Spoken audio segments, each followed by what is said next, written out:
The frozen body lay face down in the cabin doorway, one arm stretched toward the snow, as if reaching for help that never came. 10-year-old Clara Hale knelt beside her mother's stiffening corpse, her bare knees pressed against the icy floorboards, while 8-year-old Lucy sobbed into her sister's shoulder. The winter wind howled through the gaps in the cabin walls, and Clara knew with terrible certainty that if they stayed here another night, they would freeze to death beside their mother. She lifted her eyes to the window where a thin ribbon of smoke rose from somewhere beyond the white horizon, the only sign of life in a world that had gone silent and cold. "Lucy," she whispered, her voice cracking, "we have to go." If you want to see how far this story of survival and unexpected family travels, drop a comment below with your city and hit that like button. Now let me take you back to that brutal morning when two little girls walked into the unknown, searching for something they didn't even know existed. Home. The sun hadn't fully risen when Clara realized her mother wasn't breathing. She'd woken to silence, the kind that settles over a place when something vital has stopped. No coughing, no labored breathing. Just the whistle of wind through the cabin's rotting timber and the creak of frozen branches outside. Clara sat up on the thin straw mattress she shared with Lucy, her breath forming small clouds in the frigid air. Across the single room, her mother lay motionless on the only real bed they owned, her face turned toward the wall. "Mama?" Clara's voice came out small, almost swallowed by the emptiness. Nothing. She slipped from beneath the threadbare quilt, careful not to wake Lucy, and crossed the cabin floor. Each footstep cracked against the ice that had formed overnight where their breath had condensed and frozen. The cabin was barely larger than a horse stall, with gaps between the wall boards wide enough to see daylight. "Mama, it's morning." Clara touched her mother's shoulder. The fabric of her nightdress was stiff with cold, and beneath it her mother's body had the stillness of stone. Clara jerked her hand back. She stood there for a long moment, her mind refusing to accept what her body already knew. Then she heard Lucy stirring behind her. "Clara? Is Mama sick again?" Clara turned. Lucy sat up in the tangle of quilts, her dark hair matted against her pale face, her eyes still heavy with sleep. At 8 years old, she looked even younger, small and fragile, like something that might break if the wind blew too hard. "Stay there," Clara said, her voice sharper than she intended. "But I'm cold. I said stay there." Lucy's face crumpled, and Clara immediately felt the guilt settle over her shoulders like another weight. She crossed back to the bed and sat down, pulling Lucy close. "I'm sorry," she whispered into her sister's hair. "I'm sorry, Lou." "What's wrong with Mama?" Clara closed her eyes. She wanted to lie. She wanted to tell Lucy that Mama was just sleeping, that she'd wake up soon and make them cornmeal mush and tell them stories about when they lived in Ohio before Papa died. But lies wouldn't keep them alive. "She's gone," Clara said quietly. Lucy pulled back, searching her sister's face. "Gone where?" "Just gone." Understanding came slowly, settling over Lucy's features like frost forming on glass. Her mouth opened, then closed. Her eyes filled with tears that spilled over and ran down her cheeks in silent streams. Clara held her while she cried, staring over her sister's head at their mother's body. Margaret Hale had been 32 years old. She'd buried a husband, lost 2 babies before they could walk, and dragged her surviving daughters west with promises of a fresh start. Instead, she'd found a leaking cabin on the edge of nowhere, winter that came early and stayed late, and a sickness that settled in her lungs and never left. Now she was just another person who hadn't made it through the cold. "What do we do?" Lucy whispered. Clara didn't answer right away. She was thinking about the neighbors, if you could call them that. The Hendersons lived 2 miles east, but they'd made it clear they had no charity to spare for a widow and her children. The Pratts were even farther, and they'd lost half their own kids to scarlet fever last summer. Nobody in these parts had room for 2 more mouths to feed. Her eyes drifted to the window where weak morning light filtered through the dirty glass. And there it was, that thin column of smoke rising in the distance, maybe 3 miles north. She'd seen it before, when she climbed the ridge to gather what firewood she could find. Someone lived out there, someone with enough wood to keep a fire burning. "We can't stay here," Clara said finally. Lucy pulled back, her face blotchy with tears. "But Mama's dead, Lou." The words came out harder than Clara meant them to. She softened her voice. "We can't bury her. The ground's frozen solid. And if we stay here, we'll freeze too. Where will we go? Clara pointed to the window. There's smoke out there. Someone's got a fire going. Maybe they'll help us. What if they won't? Then we'll figure something else out. It was a lie, and they both knew it, but Lucy nodded anyway, because what choice did she have? She was 8 years old, and Clara was the only family she had left. They dressed in every piece of clothing they owned, 2 dresses each, stockings with holes in them, coats that had been patched so many times the original fabric was barely visible. Clara wrapped Lucy's feet in strips of cloth before putting on her boots, knowing the leather had cracked and wouldn't keep out the wet. She left their mother a note, even though there was no one to read it. She didn't know what else to do. Mama, we had to go. I'm sorry we can't bury you proper. I love you. Clara. She weighed the paper down with a stone and didn't look back. The prairie in winter was a study in bleakness. Snow stretched in every direction, broken only by the occasional skeleton of sagebrush or the dark slash of a frozen creek bed. The wind came from the north, constant and cutting, carrying ice crystals that stung their faces like thrown sand. Clara kept Lucy close, one arm around her sister's shoulders. They followed the smoke, but the distance was deceptive. What looked like 3 miles turned into 4, then 5. The sun climbed higher, but gave no warmth. Their feet went numb inside their boots. Lucy stumbled twice in the first hour. The third time she went down hard, her hands disappearing into a snowdrift. Get up, Clara said, pulling at her arm. I can't. Lucy's voice was muffled by the wind. I'm too tired. You have to. I want Mama. Clara dropped to her knees in the snow and grabbed Lucy's face between her frozen hands. Mama's gone. It's just us now, and I'm not going to let you die out here, you understand me? You're getting up, and you're going to walk, because that's what we do. We keep going. Lucy stared at her with red-rimmed eyes. Then she nodded. They walked. The sun reached its peak and began its descent. The smoke never seemed to get closer. Clara's mind began to play tricks on her. She saw shapes in the distance that weren't there, heard voices on the wind that were only howling air. Her fingers had stopped hurting, which she knew was a bad sign. Clara. Lucy's voice was barely audible. I don't think I can... Look, Clara interrupted, pointing. Ahead, maybe a quarter mile, a structure emerged from the white landscape. Not a house, a barn.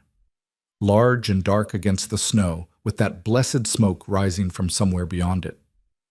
We're almost there, Clara said, though she could barely feel her lips moving. Just a little farther. They reached the barn as the sun touched the horizon, painting the snow in shades of orange and purple. The building was bigger than Clara had expected, well built with proper timber and a roof that didn't sag. Cattle lowed somewhere inside, and the smell of hay and animal warmth drifted through the gaps in the boards. Clara found a side door, half buried in a snowdrift. She pulled at it with hands that barely functioned, and it finally gave way with a groan of frozen hinges. Heat rolled out. Not much, but enough. The warmth of living things and their breath, the insulation of hay and bodies pressed close. Inside, Clara whispered, and they stumbled through. The barn's interior was dim, lit only by the fading light through cracks in the walls. A dozen cattle occupied stalls along one side, their dark eyes watching with mild curiosity. Hay was stacked in tall bales at the far end, and above, a loft promised shelter from the wind. Clara led Lucy to a corner near the hay, where the heat from the cattle gathered. They collapsed together, and for the first time in hours, Clara felt something other than cold. Her body began to shake violently as circulation returned, and beside her, Lucy trembled so hard her teeth rattled. We made it, Clara whispered. We're okay. The barn door swung open. A man stood silhouetted against the dying light, broad-shouldered and tall, carrying a lantern that cast his face in shadow. He didn't move for a long moment, just stood there looking at them. Clara's arms tightened around Lucy. She opened her mouth to speak, but her throat had frozen shut. The man stepped inside and closed the door behind him. He hung the lantern on a hook, and in its light, Clara could finally see him clearly. He was maybe 35, with dark hair that needed cutting and a beard that had gone untrimmed for weeks. His face was weathered in the way of men who spent their lives outdoors, lined at the corners of his eyes and mouth. He wore work clothes, wool shirt, canvas pants, boots caked with manure and mud, and moved with the careful economy of someone used to being alone. His eyes settled on them without surprise, as if he found frozen children in his barn every evening. "How long you been here?" His voice was rough from disuse. Clara tried to answer, but only a small sound came out. She cleared her throat and tried again. Just now. We just got here." "Where'd you come from?" "South?" Clara's voice grew stronger. "Our cabin. 5, maybe 6 miles." The man's gaze moved over them, taking in their inadequate clothing, their blue-tinged lips, the way they couldn't stop shaking. "Where's your folks?" Clara felt Lucy press closer against her side. "Our mama died this morning. Our papa's been dead 2 years. Other family?" "No, sir, just us." The man was quiet for a moment, studying them with an expression Clara couldn't read. Then he nodded once, as if coming to a decision. "Can you walk?" "Yes, sir." "Then follow me." He turned and headed for the door without waiting to see if they'd obey. Clara and Lucy exchanged a glance, then struggled to their feet. Their legs barely worked, stiff with cold and exhaustion, but they managed to stumble after him. Outside, full dark had fallen. The man led them across a yard where snow had been trampled by boots and hooves. Ahead, a house emerged from the darkness, larger than Clara had expected. 2 stories with a stone chimney from which that blessed smoke rose into the night sky. The man opened the front door and gestured them inside. Heat hit Clara like a physical thing. A fire burned in a massive stone fireplace, filling the room with light and warmth that seemed almost painful after hours in the cold. She stood in the doorway, afraid to move, afraid this was a dream that would shatter if she stepped forward. "In or out," the man said. "But close the door." They went in. The house was sparsely furnished but clean. A table with 4 chairs, a rocking chair by the fire, shelves holding books, and simple dishware. Stairs led up to a second floor, and doors opened to what Clara guessed were a kitchen and bedroom.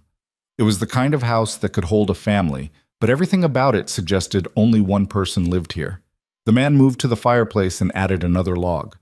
Then he pulled the rocking chair closer to the fire and pointed at it. "Sit there, both of you." Clara and Lucy sat pressed together in the chair meant for one. The heat from the fire was almost unbearable at first, making their frozen skin burn as feeling returned. Clara bit her lip to keep from crying out. The man disappeared into the kitchen. They heard the clank of pots, the sound of water being poured. When he returned, he carried 2 tin cups of something that steamed in the firelight. "Drink this, slow." Clara took the cups and handed one to Lucy.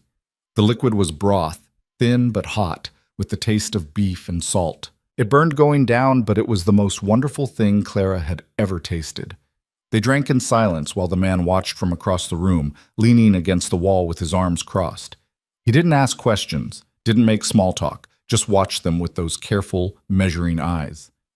When they'd finished, he took the cups back and disappeared again into the kitchen. This time, he returned with a plate holding thick slices of bread and butter. "Eat what you can. Don't make yourself sick." Clara wanted to devour everything, but she forced herself to eat slowly, taking small bites and making Lucy do the same. Her stomach, shrunken from months of too little food, couldn't handle much. When they'd eaten half the bread, the man nodded and took the plate away. He returned with blankets, thick wool, smelling of cedar and smoke. "You can sleep by the fire tonight," he said. "Tomorrow we'll figure out what to do with you." It wasn't an offer of permanence. It wasn't even particularly kind in its delivery, but it was shelter and warmth and food, which was more than they'd had that morning. "Thank you," Clara whispered. The man paused on his way to the stairs. He looked back at them, these 2 small girls wrapped in blankets by his fire, and something shifted in his expression, gone too quickly for Clara to identify. "Name's Ethan Carter," he said. "This is my ranch, my rules. You do what I tell you, when I tell you. Understood?" "Yes, sir."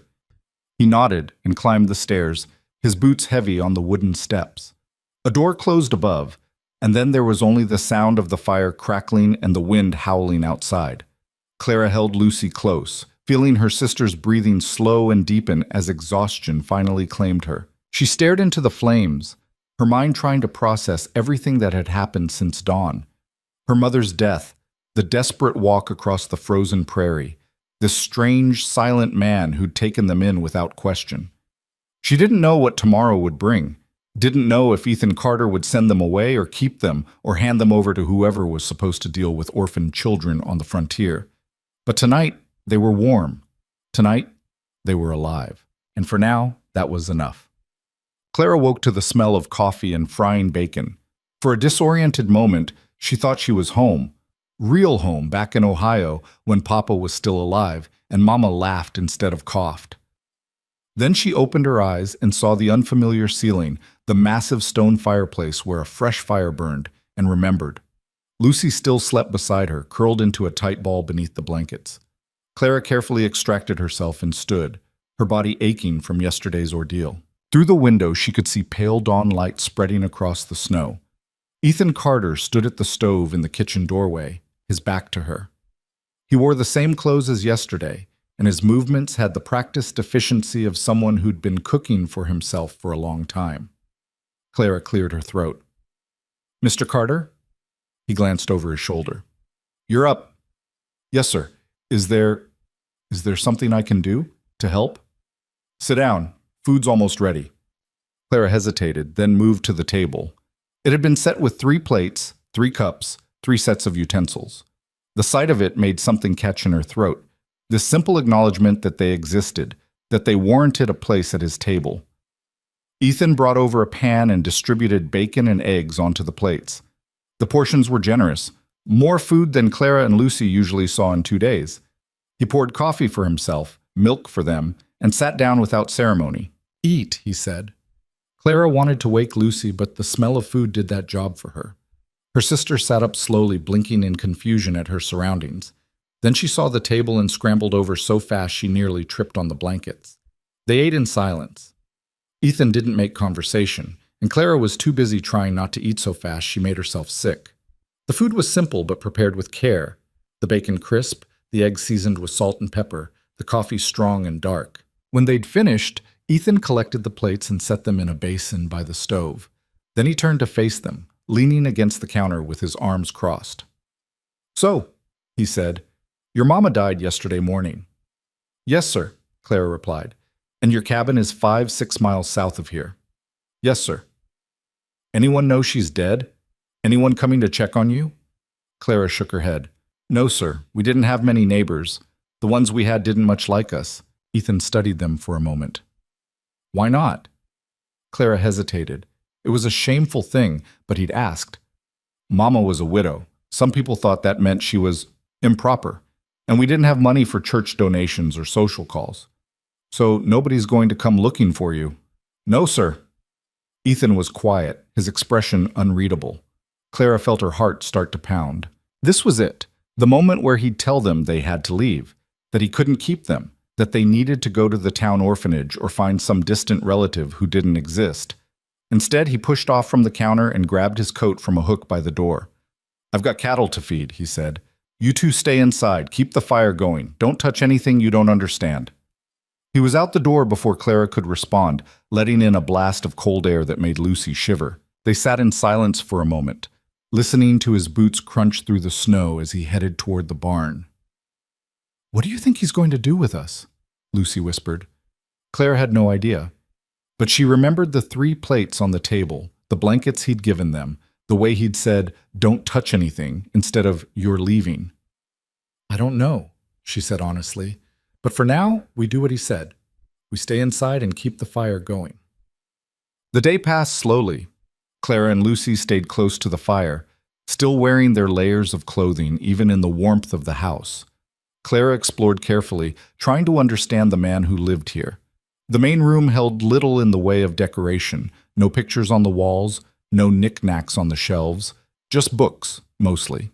Agricultural manuals, a few novels with cracked spines, a Bible that looked like it hadn't been opened in years. The kitchen was similarly sparse but well organized. Everything had its place, and everything was clean. Clara noticed a second set of dishes pushed to the back of a shelf, finer plates with a delicate pattern, cups with painted flowers. Wedding china, maybe, or a reminder of someone who used to live here. Upstairs, Clara found 3 bedrooms. The first was clearly Ethan's, a simple bed with a patchwork quilt, a chest of drawers, boots lined up against the wall. The second was completely empty except for dust. The third held a small bed, a child's bed, and a rocking chair in the corner. The bed was neatly made, and on the windowsill sat a carved wooden horse, about the size of Clara's palm. She backed out of that room quickly, pulling the door shut behind her. Ethan returned at midday with an armful of firewood. He said nothing, just stacked it by the hearth and went back out. He came in again at dusk, stamping snow from his boots, and started preparing supper. Stew this time, thick with potatoes and carrots and chunks of beef. They ate together again in silence. But this time, Clara noticed Lucy watching Ethan with less fear and more curiosity. When he caught her staring, Lucy quickly looked away, but not before Clara saw the ghost of a smile on Ethan's weathered face. After supper, Ethan pulled the rocking chair closer to the fire and sat down with a book. Clara expected him to send them to bed, but he didn't. So they stayed where they were, wrapped in blankets on the floor, watching the flames dance. "Mr. Carter?" Clara said finally, unable to stand the silence any longer. "What? Are you going to send us away?" He looked up from his book, his eyes reflecting the firelight. For a long moment he didn't answer. Then he marked his place with a finger and said, "Where would I send you?" "The orphanage, in town." "You ever been to the orphanage in town?" "No, sir." "Then you don't know what it's like there." His voice was flat, matter-of-fact. 40 kids in a building made for 20. Not enough food, not enough heat. Kids get sick, they usually don't get better. Clara's throat tightened. "So you're not sending us there?" "Didn't say that either." "Then what?" "I'm saying I haven't decided yet." He opened his book again. "Now be quiet. I'm reading." Clara wanted to press him, wanted to demand an answer, wanted to know if they'd be here tomorrow or out in the cold. But something in his tone told her she'd get nothing more tonight. So she settled back against Lucy and watched the fire burn low, trying not to think about orphanages or frozen cabins or the mother they'd left behind, trying not to think about anything at all. 3 days passed. Ethan didn't send them away. He didn't officially invite them to stay either. He simply continued his routine, rising before dawn, feeding the cattle, returning for meals that he cooked and shared without comment, spending his evenings reading by the fire while Clara and Lucy sat quietly nearby. It was a strange, suspended existence. Clara kept waiting for the other boot to drop, for Ethan to announce that he'd made arrangements, that someone was coming to collect them. But each morning came with nothing more than breakfast and Ethan's terse instructions to stay inside and keep warm. On the 4th day, he came in from the barn carrying something wrapped in canvas. He set it on the table and looked at Clara. "Your feet still cold at night?" Clara blinked, surprised by the direct question. "Sometimes, sir." He unwrapped the canvas, revealing 2 pairs of thick wool socks. "Found these in the storage room. They'll be too big, but better than what you've got." He left them on the table and went back outside. Lucy picked up one of the socks, her eyes wide. "Clara, these are new." They weren't, exactly, but they were clean and intact, with no holes or patches. Clara touched them carefully, as if they might disappear. That night, wearing the warm socks, Lucy slept without shivering for the first time since they'd arrived. On the 7th day, Clara woke to find Ethan standing over them, fully dressed despite the early hour. "Get up," he said. "You're coming with me." Clara's heart jumped into her throat. This was it. He was taking them to town, to the orphanage, or wherever else unwanted children went. "Mr. Carter." "Move. I've got work to do." They dressed quickly and followed him outside. The sun was just rising, painting the snow in shades of pink and gold. Ethan led them to the barn, where he handed Clara a bucket. "You ever milk a cow?" Clara shook her head. "Time to learn." He showed her how to approach the cow, how to sit on the stool, how to work the teats with a steady rhythm. Clara's hands were clumsy at first, but gradually she found the motion. Warm milk hissed into the bucket, and she felt a small surge of pride. Ethan watched without comment, then turned to Lucy. "You see those chickens over there?" Lucy nodded nervously. "They need feeding. Come on." Clara finished milking while Ethan showed Lucy how to scatter grain for the chickens, how to collect eggs without breaking them. When they were done, he handed them both tools, a pitchfork for Clara, a smaller rake for Lucy. Mucking stalls, he said. I'll show you once. Then you'll do it every morning. It was hard, dirty work. Clara's arms ached within minutes, and Lucy struggled with the heavy rake. But Ethan worked alongside them, his movement steady and sure, and somehow that made it easier. When they finished, he led them back to the house and started breakfast. You'll earn your keep here, he said as he cooked. I don't keep idle hands. Understand? Yes, sir, Clara said, and the relief that flooded through her was so strong she thought she might cry. Because people didn't teach you to do chores if they were planning to send you away tomorrow. People didn't teach you anything unless they expected you to be around long enough to use it. Winter deepened, and Clara and Lucy fell into the rhythm of ranch life. They rose with the sun, dressed in the warmest clothes Ethan had found for them in storage, and went out to help with morning chores. Clara learned to milk 3 cows in the time it used to take her to milk 1. Lucy got faster at collecting eggs and scattering grain, and she stopped flinching when the rooster came near. Ethan remained a man of few words, but Clara began to understand his silences. There was the silence that meant he was thinking, working through a problem in his head. The silence that meant he was listening, paying attention to the cattle or the weather or the creak of a barn board that might need replacing. And the silence that meant he simply had nothing to say, the most common kind, the silence of a man who'd spent too many years alone. But he taught them how to split firewood, how to recognize when a cow was getting sick, how to mend a fence rail and patch a roof leak. He showed Lucy how to work the water pump without getting soaked, and he taught Clara how to read the sky for coming weather. See those clouds? He said one morning, pointing to a bank of gray on the horizon. They're moving fast, and the air smells like iron. Storm coming. We need to get the cattle in before it hits. They worked together to herd the cattle into the barn, and sure enough, by afternoon the storm rolled in with wind that bent trees and snow that fell so thick Clara couldn't see the house from the barn door. They huddled inside while the blizzard raged, and Ethan made stew on the fireplace since going out to the kitchen seemed foolish. They ate straight from the pot, passing it between them, and for the first time Clara saw Ethan smile. Just a little, just for a moment, when Lucy got stew on her nose and tried to lick it off. Gradually the house began to change. Small things at first. Lucy found a piece of charcoal and started drawing on scraps of paper Ethan gave her, pictures of chickens and cows and the barn.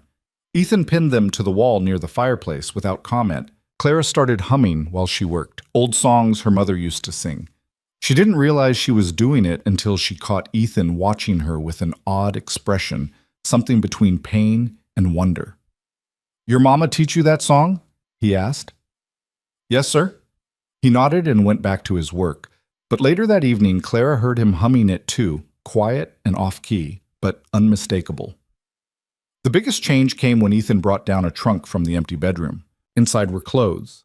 Women's clothes in styles from years past, and smaller clothes that might have fit a child of 5 or 6.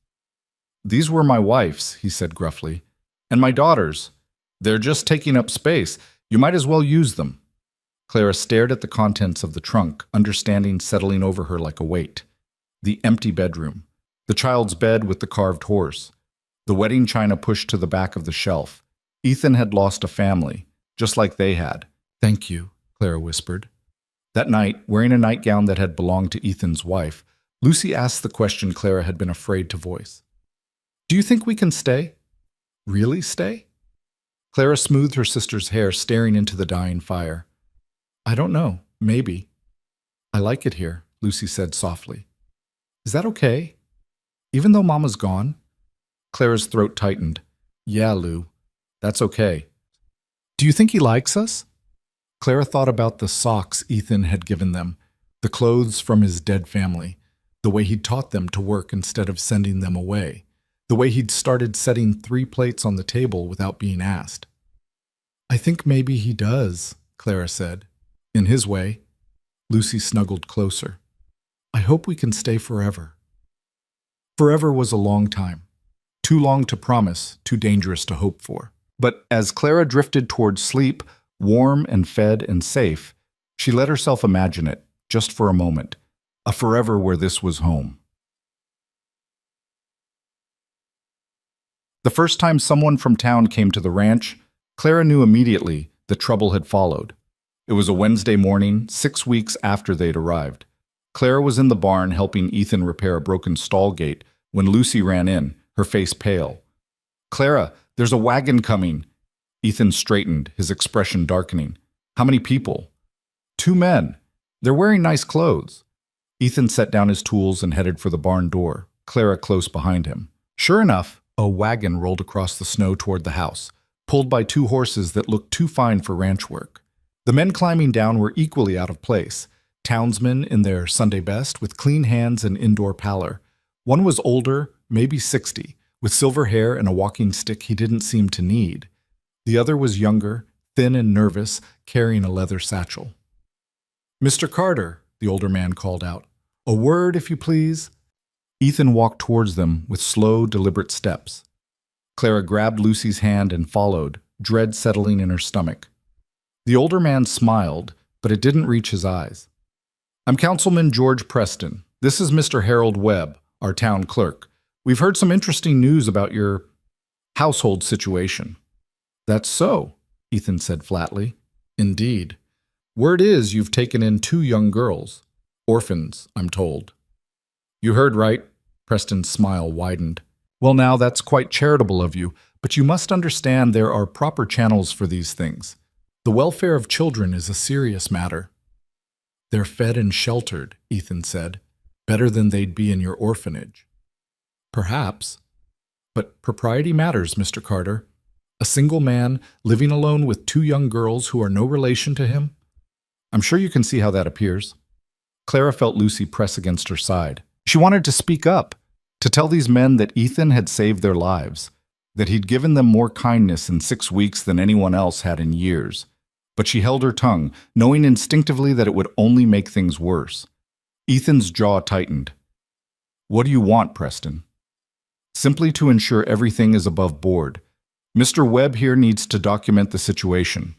After that, the council will need to review the arrangement and determine what's best for all parties involved." "Best for all parties," Ethan repeated, his voice dripping with contempt. "You mean best for you? I mean best for these children." Preston's voice hardened. "Unless you have legal guardianship, which I know you don't, these girls are wards of the territory. We have a responsibility to see they're properly cared for." "They are properly cared for." "By your standards, perhaps, but the law requires more than that." The clerk, Webb, stepped forward nervously. "If you could just answer a few questions, Mr. Carter, we can—" "No," Ethan said. Preston's eyebrows rose. "I beg your pardon?" "I said no. This is my property. You're not welcome here. Leave." "Mr. Carter, I don't think you understand." "I understand fine. You've got nothing better to do than harass a man trying to help 2 kids who'd freeze to death otherwise. Now get off my land before I help you off it."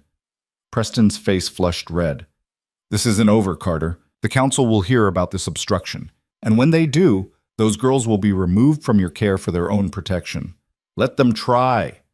The 2 men climbed back into their wagon, Preston's face tight with anger. As they drove away, Clara heard him say to Webb, "Document this. All of it. The council will want a full report." When the wagon disappeared over the ridge, Ethan stood silent for a long moment, staring after it. "Mr. Carter?" Clara said quietly. "What's going to happen?" He looked down at her, and she saw something in his expression she'd never seen before. Not quite fear, but close to it. "I don't know," he said honestly. "But whatever it is, it won't be good." He turned and walked back to the barn, leaving Clara and Lucy standing in the snow, the first real crack appearing in the fragile security they'd built. The warmth they'd found was under threat, and this time there might not be anywhere to run. She could see light in the barn. She could see light in the barn, a single lantern burning in the darkness. She'd seen him walk out there hours ago, his shoulders rigid with tension, and he hadn't returned. Lucy sat at the table, picking at a piece of bread. "Is he mad at us?" "No," Clara said, though she wasn't entirely sure. "He's just thinking." "About what those men said?" Clara nodded. She ladled stew into 2 bowls and brought them to the table, but her own appetite had vanished. Preston's words kept echoing in her mind. "Those girls will be removed from your care." She'd heard stories about the orphanage, whispers from other children back when they'd lived near town. Crowded rooms, thin blankets, kids who coughed through the night, and sometimes didn't wake up in the morning. "I don't want to go to the orphanage," Lucy whispered. "We're not going anywhere." "But what if they make us?" Clara had no answer for that, so she did what she'd been doing since their mother died. She pretended to have more confidence than she felt. "Eat your supper," she said firmly. "Everything's going to be fine." But as the night deepened and Ethan still didn't return, Clara's certainty began to crack. She put Lucy to bed by the fire, then wrapped herself in a shawl and slipped outside. The cold hit her like a slap, but she kept walking, her boots crunching through the frozen snow. The barn door stood slightly ajar, lantern light spilling out in a thin yellow line. Clara pushed it open carefully. Ethan sat on a hay bale near the back, the lantern hanging from a beam above him. He wasn't doing anything, not working, not reading, just sitting there with his hands clasped between his knees, staring at nothing. "Mr. Carter?" He looked up, and Clara saw something in his face that made her breath catch. Not anger, something worse, something that looked like defeat. "You should be inside," he said. "I brought you supper." She held up the bowl she'd carried, still faintly warm beneath the cloth covering it. "Not hungry." Clara didn't move. "You haven't eaten all day." "I said I'm not hungry." They stared at each other across the dim space. Then Clara set the bowl down on a nearby barrel and sat on the hay bale across from him, uninvited. "Lucy's scared," she said quietly. "She should be." "Are they really going to take us away?" Ethan was silent for a long moment. Then he leaned back against the barn wall, his face half shadowed by the lantern light. "Preston's got influence," he said finally. "He's on the town council, owns the general store, sits on the church board. If he decides you two are a problem, he can make things difficult." "Why does he care? We're not bothering anyone." "You're bothering him." Ethan's voice was bitter. "Preston and his friends, they don't like things that don't fit into their neat little boxes. A widow woman living alone was bad enough. But 2 orphan girls living with a single man who's not their kin. That's scandal material. Makes them feel like they need to do something. Even if doing something means sending us somewhere worse? Especially then, makes them feel righteous about it." Clara wrapped her arms around herself, the cold seeping through her shawl. "So what do we do?" "I don't know." The admission hung in the air between them. Claire had gotten used to Ethan's certainty, his quiet competence. Seeing him lost was somehow more frightening than anything Preston had said. "I could tell them we're family," Clara offered. "I could say you're our uncle, or—" "They'd check, and when they found out you lied, they'd use it against us."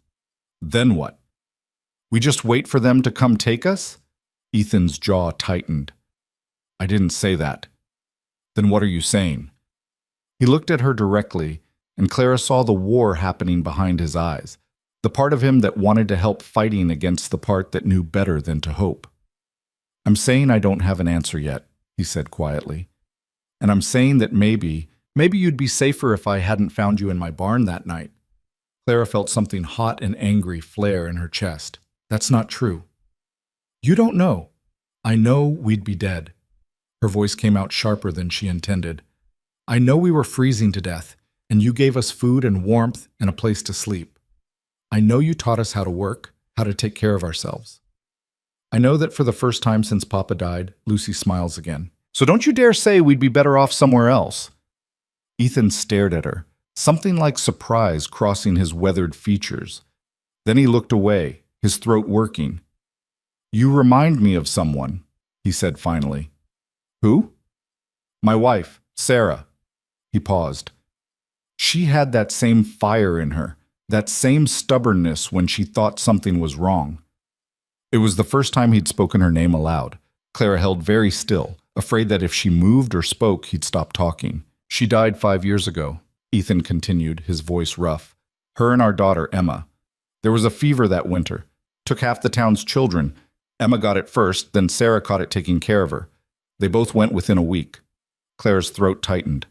"I'm sorry." "After that, I figured I was done. Done with people, done with caring about anything except keeping the ranch running. I sold off half the herd, sent the hired men away, and just stopped. Stopped going to town, stopped talking to neighbors, stopped doing anything that wasn't absolutely necessary." He looked at her again. "Then you and your sister showed up in my barn, half frozen and desperate, and I couldn't let you die." Why not? Clara asked softly. If you were done with people, why help us? Ethan was quiet for a long time. When he finally spoke, his voice was barely above a whisper. Because Sarah would have skinned me alive if I'd turned away 2 kids who needed help. And because... He stopped, struggling with the words. Because maybe I wasn't as done as I thought I was. Clara felt tears prick her eyes. She blinked them back, refusing to let them fall. We don't want to be anywhere else, she said. Lucy and me. We want to stay here. With you. I know. Ethan's voice was heavy. But wanting something doesn't make it possible. Then we'll make it possible. How? Clara didn't have an answer for that either, but she thought about everything Ethan had taught them. How to work, how to survive, how to face problems head-on instead of running from them. We'll find a way, she said with more confidence than she felt. We have to. Ethan studied her for a moment, then reached for the bowl she'd brought. He pulled off the cloth and ate slowly, mechanically, like a man going through the motions of living without really feeling it. When he finished, he set the bowl aside and stood. It's late. Get back inside before you freeze. Clara rose too, but didn't move toward the door. Mr. Carter, thank you for everything. He nodded once, his expression unreadable. Then he picked up the lantern and followed her back to the house. That night, lying beside Lucy in front of the dying fire, Clara made a decision. She didn't know how yet, but she would find a way to stay. They both would. Because this ranch, this quiet man with his terrible grief and his careful kindness, had become something neither of them could afford to lose. It had become home. The next morning brought visitors of a different kind. Clara was collecting eggs when she heard the sound of approaching horses. Her heart jumped into her throat. Preston, coming back already. But when she looked out the barn door, she saw 3 women climbing down from a wagon. They wore respectable dresses and bonnets, and they moved with the purposeful efficiency of people on a mission. Ethan emerged from the house, his expression immediately guarded. Clara abandoned the egg basket and hurried over with Lucy close behind. The oldest of the 3 women stepped forward. She was perhaps 50, with iron gray hair and a face that looked like it didn't smile often. Mr. Carter, I'm Mrs. Dorothy Simmons. This is Mrs. Fletcher and Mrs. Worth. We're from the Ladies' Benevolent Society. I know who you are, Ethan said flatly. Then you know we take an interest in the welfare of children in our community. Mrs. Simmons' gaze shifted to Clara and Lucy, her eyes sharp and assessing. These must be the orphans we've heard about. They have names, Ethan said. Clara and Lucy Hale. Of course. Mrs. Simmons' tone suggested she didn't particularly care. We've come to assess their living situation. I'm sure you understand, as concerned citizens, we have a responsibility to ensure these children are being properly cared for. They're fine. Nevertheless, we'd like to see for ourselves. It wasn't a request. Ethan's jaw tightened, but he stepped aside. The 3 women swept past him into the house, their skirts rustling with disapproval before they'd even crossed the threshold. Clara and Lucy followed, watching as the women examined everything with critical eyes. Mrs. Simmons inspected the dishes, the bedding by the fire, the cleanliness of the floor. Mrs. Fletcher opened cupboards and peered into corners. Mrs. Worth examined Clara and Lucy themselves like they were livestock at auction. Their clothes are quite worn, Mrs. Worth observed. They're warm, Ethan said tersely. And they sleep here? On the floor? Mrs. Simmons gestured to the makeshift bed by the fireplace. By the fire, where it's warmest. Most irregular, Mrs. Fletcher sniffed. Young girls should have proper beds. A proper room. There's a room upstairs, Ethan said. They prefer to sleep down here. It wasn't entirely true. They'd never been offered the choice. But Clara understood what he was doing. Defending them. Defending the arrangement. Mrs. Simmons turned to Clara with a smile that didn't reach her eyes. Tell me, child, how are you being treated here? Clara felt Lucy press against her side. She knew what the woman wanted to hear, some complaint, some evidence of impropriety or neglect that would justify removing them. Mr. Carter has been very kind to us, Clara said carefully. He feeds us and keeps us warm and teaches us how to help with the ranch work. He makes you work? Mrs. Worth's eyebrows rose. At your age? We want to help, Lucy piped up. Clara milks the cows and I feed the chickens. How rustic. Mrs. Fletcher exchanged a look with the other women. Mrs. Simmons clasped her hands together. Mr. Carter, I'm sure your intentions are good, but you must see that this situation is highly unusual. A single man living alone with two young girls who are not his relations, it simply isn't proper. Proper doesn't keep them alive, Ethan said coldly. The orphanage does a poor job of that. The orphanage provides structure, education, and moral guidance. The orphanage is overcrowded and underfunded, and half the kids who go in don't come out. Ethan's voice was hard as stone. These two are healthy, fed, and learning useful skills. That's more than you can say for the children in your care. Mrs. Simmons' face flushed. Mr. Carter, I'll thank you not to. You've seen what you came to see. Now leave. The women drew themselves up with collective indignation. Mrs. Simmons' eyes glittered with barely suppressed anger. Very well, but I assure you the Benevolent Society will be making a full report to Councilman Preston and the town authorities. This matter is far from resolved. They swept out as dramatically as they'd entered, their disapproval hanging in the air like smoke. Clara watched through the window as they climbed into their wagon, already talking among themselves in urgent whispers. When they'd gone, Ethan stood motionless in the center of the room, his hands clenched into fists. They're going to take us away, aren't they? Lucy's voice was small and frightened. Ethan didn't answer right away. Then he crossed to the fireplace and jabbed at the logs with more force than necessary. Not if I can help it, he said finally. But Clara heard the doubt beneath his words. And she knew that wanting to help and being able to help were two very different things. The town's campaign against them intensified over the following weeks. First came the subtle pressure. Shopkeepers who suddenly couldn't extend credit. Neighbors who stopped returning greetings, the minister who paid a visit to suggest that Ethan might want to reconsider his living arrangements for the sake of his soul. Ethan ignored it all with the same grim determination he brought to every task, but Clara could see it wearing on him. The lines around his eyes deepened. He slept less, worked more, and the silences between them grew heavier. Then the official notices began arriving. Letters from the territorial government demanding documentation of the girl's status, summons to appear before various committees and boards, requests for information about Ethan's finances, his character references, his suitability as a guardian. Ethan burned each letter in the fireplace without responding. They want a reaction, he told Clara when she asked why he didn't defend himself. They want me to play their game. I won't. But his refusal to engage only made things worse. One morning, Clara woke to find Ethan already up, standing at the window with his coffee growing cold in his hand. She could tell something had changed by the set of his shoulders. What's wrong? He didn't turn around. There's a town meeting tonight about you and Lucy. Clara's stomach dropped. A meeting? Preston called it. Says the community needs to discuss the situation, decide what's in the best interests of the children. His voice was bitter.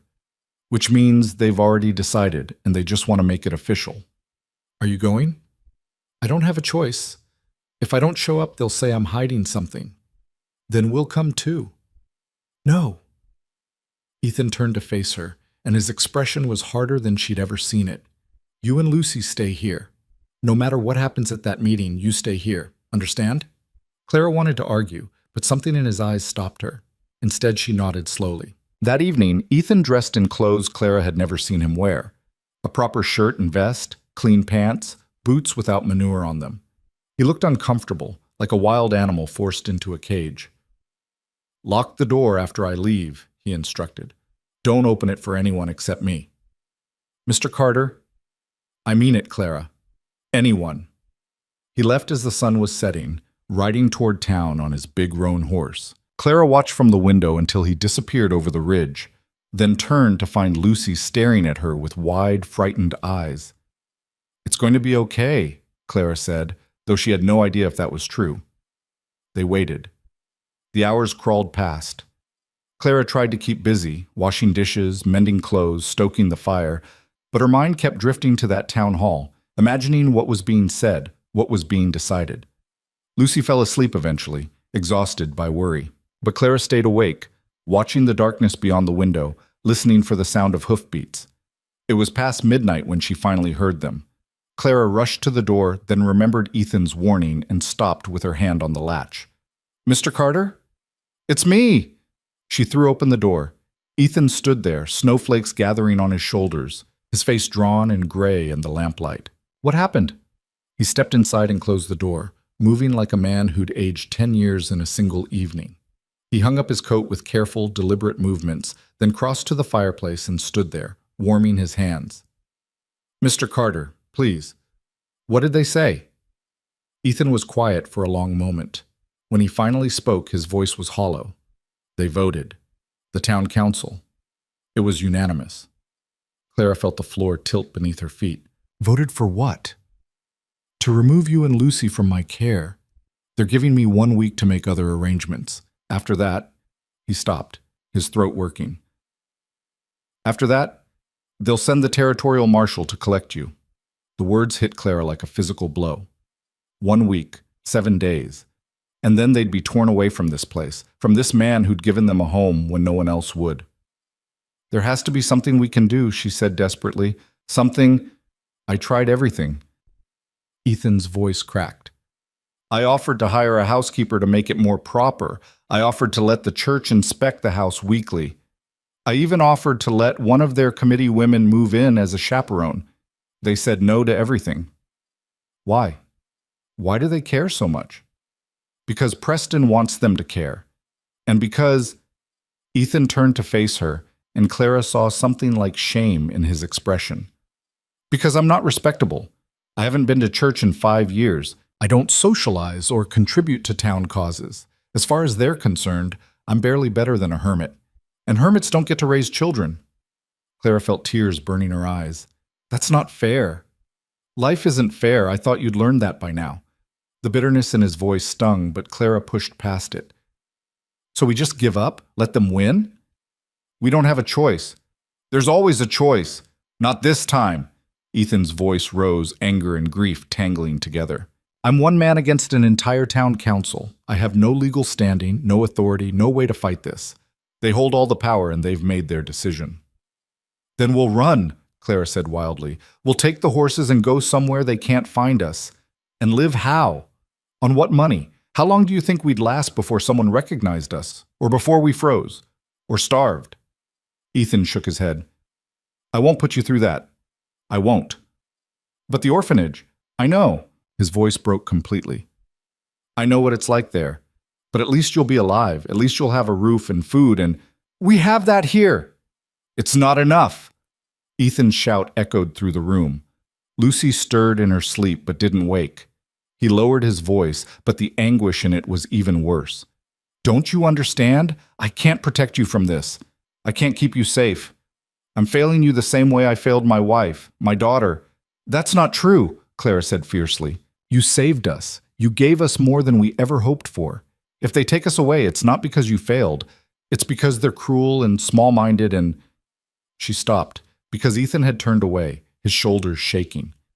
And Clara realized with a shock that he was crying, silently, painfully, like a man who'd forgotten how.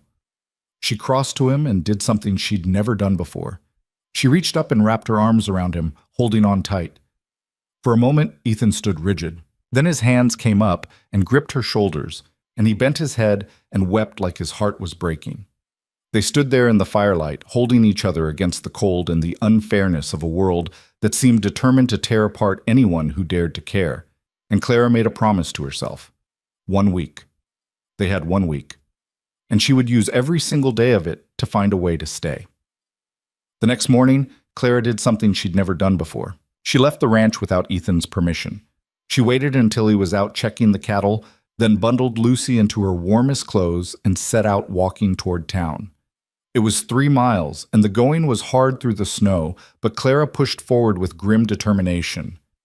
"Where are we going?" Lucy asked, struggling to keep up. "To talk to people, to find someone who'll help us." "Who?" Clara didn't have a good answer for that, but she couldn't just sit at the ranch waiting for the marshal to arrive. She had to try something. Town was smaller than she remembered, just a main street with a handful of buildings, houses scattered around the edges. Clara headed straight for the general store, the largest building and the one most likely to have people inside. A bell jingled as they entered.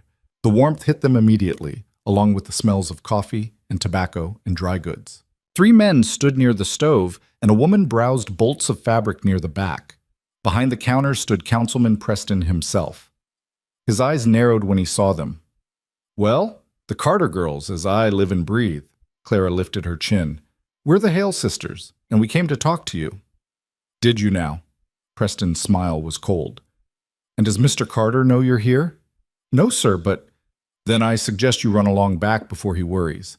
Town is no place for unescorted children." The men by the stove chuckled. Clara felt her face flush, but she held her ground. "Please, Mr. Preston, I need you to understand. Mr. Carter has been good to us. He's given us a home and taught us how to work, and—" "I'm sure he has," Preston interrupted. "But that doesn't change the impropriety of the situation. Now run along." "We don't want to go to the orphanage," Lucy said suddenly, her small voice clear in the quiet store. "We want to stay with Mr. Carter." Preston's expression didn't soften. "What you want isn't the issue, child. It's what's proper and right." "How is it right to take us away from someone who cares about us?" Clara demanded. "How is it proper to send us somewhere we'll be cold and hungry and—" "That's quite enough." Preston's voice turned sharp. "I won't be lectured by a child on matters of morality and community standards. The decision has been made, and it stands.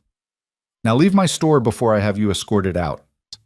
Clara wanted to argue more, but the men by the stove were starting to look uncomfortable, and the woman at the fabric counter was staring.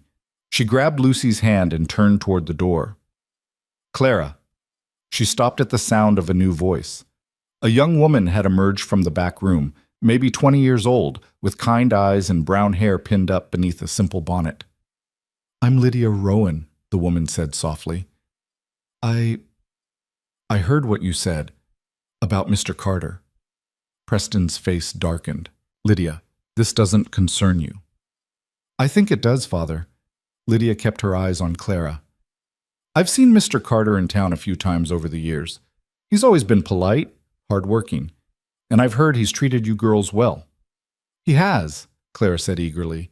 "He's been kind and—" "Lydia." Preston's voice carried a warning. "We've discussed this. The man is unsuitable." "Because he doesn't come to church?" Lydia's voice was gentle but firm. "Or because he keeps to himself?" "Because he's a single man living with 2 young girls who aren't his kin. The appearance alone is enough to—" "Then change the appearance." Preston blinked. "What?" "If the problem is that he's a single man, then make it so he's not." The store went very quiet. Clara didn't understand what Lydia was suggesting, but she could see from Preston's expression that he did, and he didn't like it. "Absolutely not," he said flatly. "You will not—" "I'm 21, Father, old enough to make my own decisions." Lydia looked at Clara again, and something in her expression made Clara's heart skip. "Where is Mr. Carter now?" "At the ranch, working." "Then I think I should pay him a visit." "Lydia Elizabeth Rowan, you will do no such thing." But Lydia was already untying her apron, already reaching for her coat. She moved with quiet determination, ignoring her father's increasingly agitated protests. "You girls wait here," she told Clara. "I'll take you back in my wagon." 10 minutes later, they were rolling out of town with Preston's angry shouts following them into the cold morning air. Clara sat beside Lydia on the wagon seat, her mind racing with questions she didn't know how to ask. Lydia seemed to sense her confusion. "I know what you're wondering," she said quietly. "Why would I do this? Why would I involve myself in a stranger's troubles?" "Yes, ma'am." "Because I've watched my father and his friends destroy good people for no reason other than they don't fit into the neat little boxes this town demands, and I'm tired of it." Lydia's hands tightened on the reins. "And because I think everyone deserves a chance at family, even people who've lost theirs." "Are you going to help us?" Lydia was quiet for a moment. Then she smiled, small and uncertain, but real. "I'm going to try." When they reached the ranch, Ethan was standing in the yard with an expression that suggested he'd been about 5 minutes away from riding to town himself. His relief turned to confusion when he saw Lydia climbing down from the wagon. "Miss Rowan, What are you? He stopped, looking at Clara. Where have you been? I went to talk to your father, Clara said to Lydia, then turned to Ethan. I'm sorry. I know you said to stay here, but I had to try something. Ethan's jaw tightened, but before he could respond, Lydia stepped forward. Mr. Carter, may I speak with you? It's important. He looked between them, clearly trying to piece together what was happening.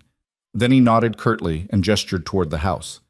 Inside, all of you, before you freeze. They gathered around the fireplace, Ethan standing with his arms crossed, Lydia perched on the edge of the rocking chair, Clara and Lucy huddled together on their bedding. Say what you came to say, Ethan told Lydia. She took a breath, and Clara could see her gathering her courage. The town won't let you keep these girls because you're a single man. That's the heart of their objection, isn't it? That's part of it. Then the solution is simple. Stop being a single man. Ethan stared at her. What? Marry me. The words dropped into the room like stones into still water. Clara's mouth fell open. Lucy gasped. Ethan looked like he'd been struck. You can't be serious, he said finally. I'm completely serious. Lydia's voice was steady, though her hands trembled slightly in her lap. It's a practical solution. If we're married, no one can claim impropriety.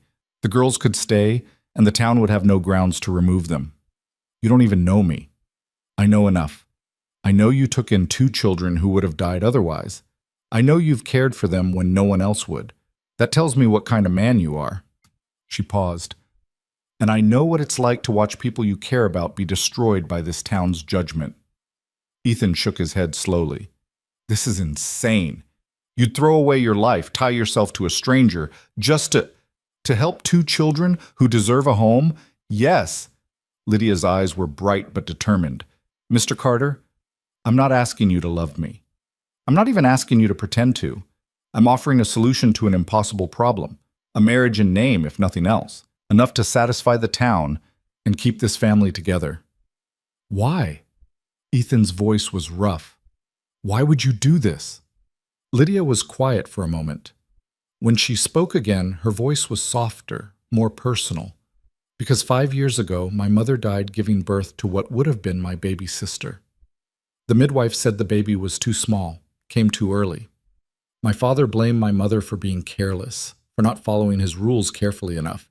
And when she died, he just moved on, like she'd never existed. Lydia's hands clenched in her lap. I stayed because I had nowhere else to go. But I've watched him and men like him break people for years, and I'm done being part of it. The room was silent except for the crackle of the fire. Ethan stared at Lydia like he was seeing her for the first time. Then he looked at Clara and Lucy, these 2 girls who'd stumbled into his barn and somehow wormed their way into the empty spaces of his heart. If we did this, he said slowly, if we actually went through with it, you understand what you'd be getting? A ranch that barely breaks even? A man who doesn't talk much? 2 kids who aren't yours. I understand. And you'd still want to? Lydia met his eyes directly. I would. Ethan turned away, staring into the fire. Clara held her breath, afraid to hope, afraid to believe this might actually work. When Ethan finally spoke, his voice was barely audible. When? Lydia's face flooded with relief. As soon as possible, before the week is up. The town will know it's a sham. Let them know. As long as it's legal, they can't do anything about it. Ethan was quiet for another long moment. Then he turned back to them, and Clara saw something in his expression she'd never seen before, something that looked almost like hope. All right, he said quietly. Let's do it. Lucy threw her arms around Clara, both of them too stunned and relieved to speak. Lydia stood, smoothing her skirts with shaking hands. I'll make the arrangements, she said. We can have the ceremony here, at the ranch. Keep it simple and quick. She moved toward the door, then paused and looked back at Ethan. Thank you, she said softly, for saying yes. I should be thanking you. Maybe we're helping each other. After she left, Ethan sank into the rocking chair and put his head in his hands. Clara and Lucy exchanged glances, then crept closer. Mr. Carter? Clara said hesitantly. Are you okay? He looked up at them, and his expression was complicated. Grief and relief and fear all tangled together. I don't know, he said honestly, but I guess we're about to find out. 3 days. That's all the time they had to prepare for a wedding that nobody wanted except the people it would save. Lydia returned the next morning with a minister in tow. Not the town's regular preacher, but a circuit rider named Reverend Walsh, who asked no questions and seemed content to perform the ceremony for the small fee Lydia offered. He was an old man with kind eyes and hands that shook slightly when he opened his worn Bible. "I'll need witnesses," he told them, sitting at the kitchen table while Ethan made coffee. "At least 2, besides the bride and groom."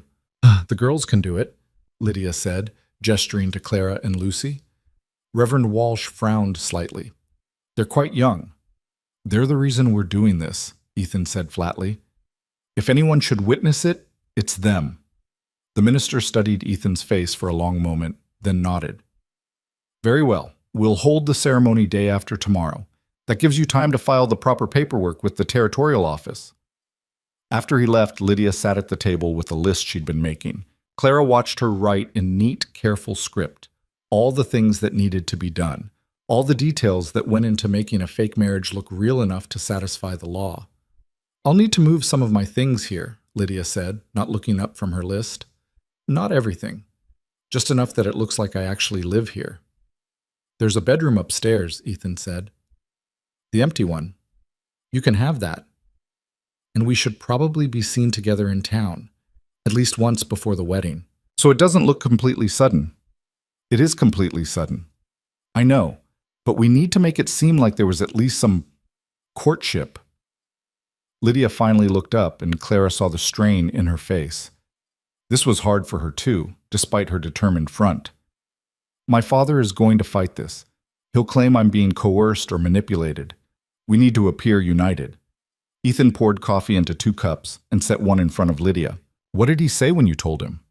"I didn't tell him. I left a note." She wrapped her hands around the cup, seeking its warmth. "He'll have found it by now. I imagine he's not pleased." That turned out to be an understatement. Preston arrived that afternoon with the town marshal and 2 other council members. They came in a wagon, and their faces carried the kind of righteous fury that made Clara's stomach clench with fear. Ethan met them in the yard, and Clara watched from the window as the confrontation unfolded. "Where is she?" Preston demanded, climbing down from the wagon. "Where's my daughter?" "Inside," Ethan said calmly. "And she's staying there." "Like hell she is. Lydia! Lydia, get out here this instant!" Lydia appeared in the doorway, her spine straight and her chin lifted. "I'm not going anywhere, Father." "You most certainly are. Pack your things. You're coming home. This is my home now." Preston's face went purple. "You haven't even married the man yet. You can't just—" "I'm 21 years old. I can make my own choices." "Not when those choices are clearly the result of manipulation and—" Preston turned his fury on Ethan. "What did you promise her? What lies did you tell to get her to agree to this farce?" "No lies," Ethan said quietly, "and no promises except the ones we'll make at the ceremony." "There's not going to be a ceremony." Preston stepped forward, his hand rising as if he might strike Ethan. The marshal moved to restrain him, but Lydia's voice cut through the tension. "If you try to stop me, I'll tell everyone what really happened to Mother." Preston froze. The color drained from his face, leaving him pale and shaking. "You wouldn't dare." "Try me." Lydia's voice was cold.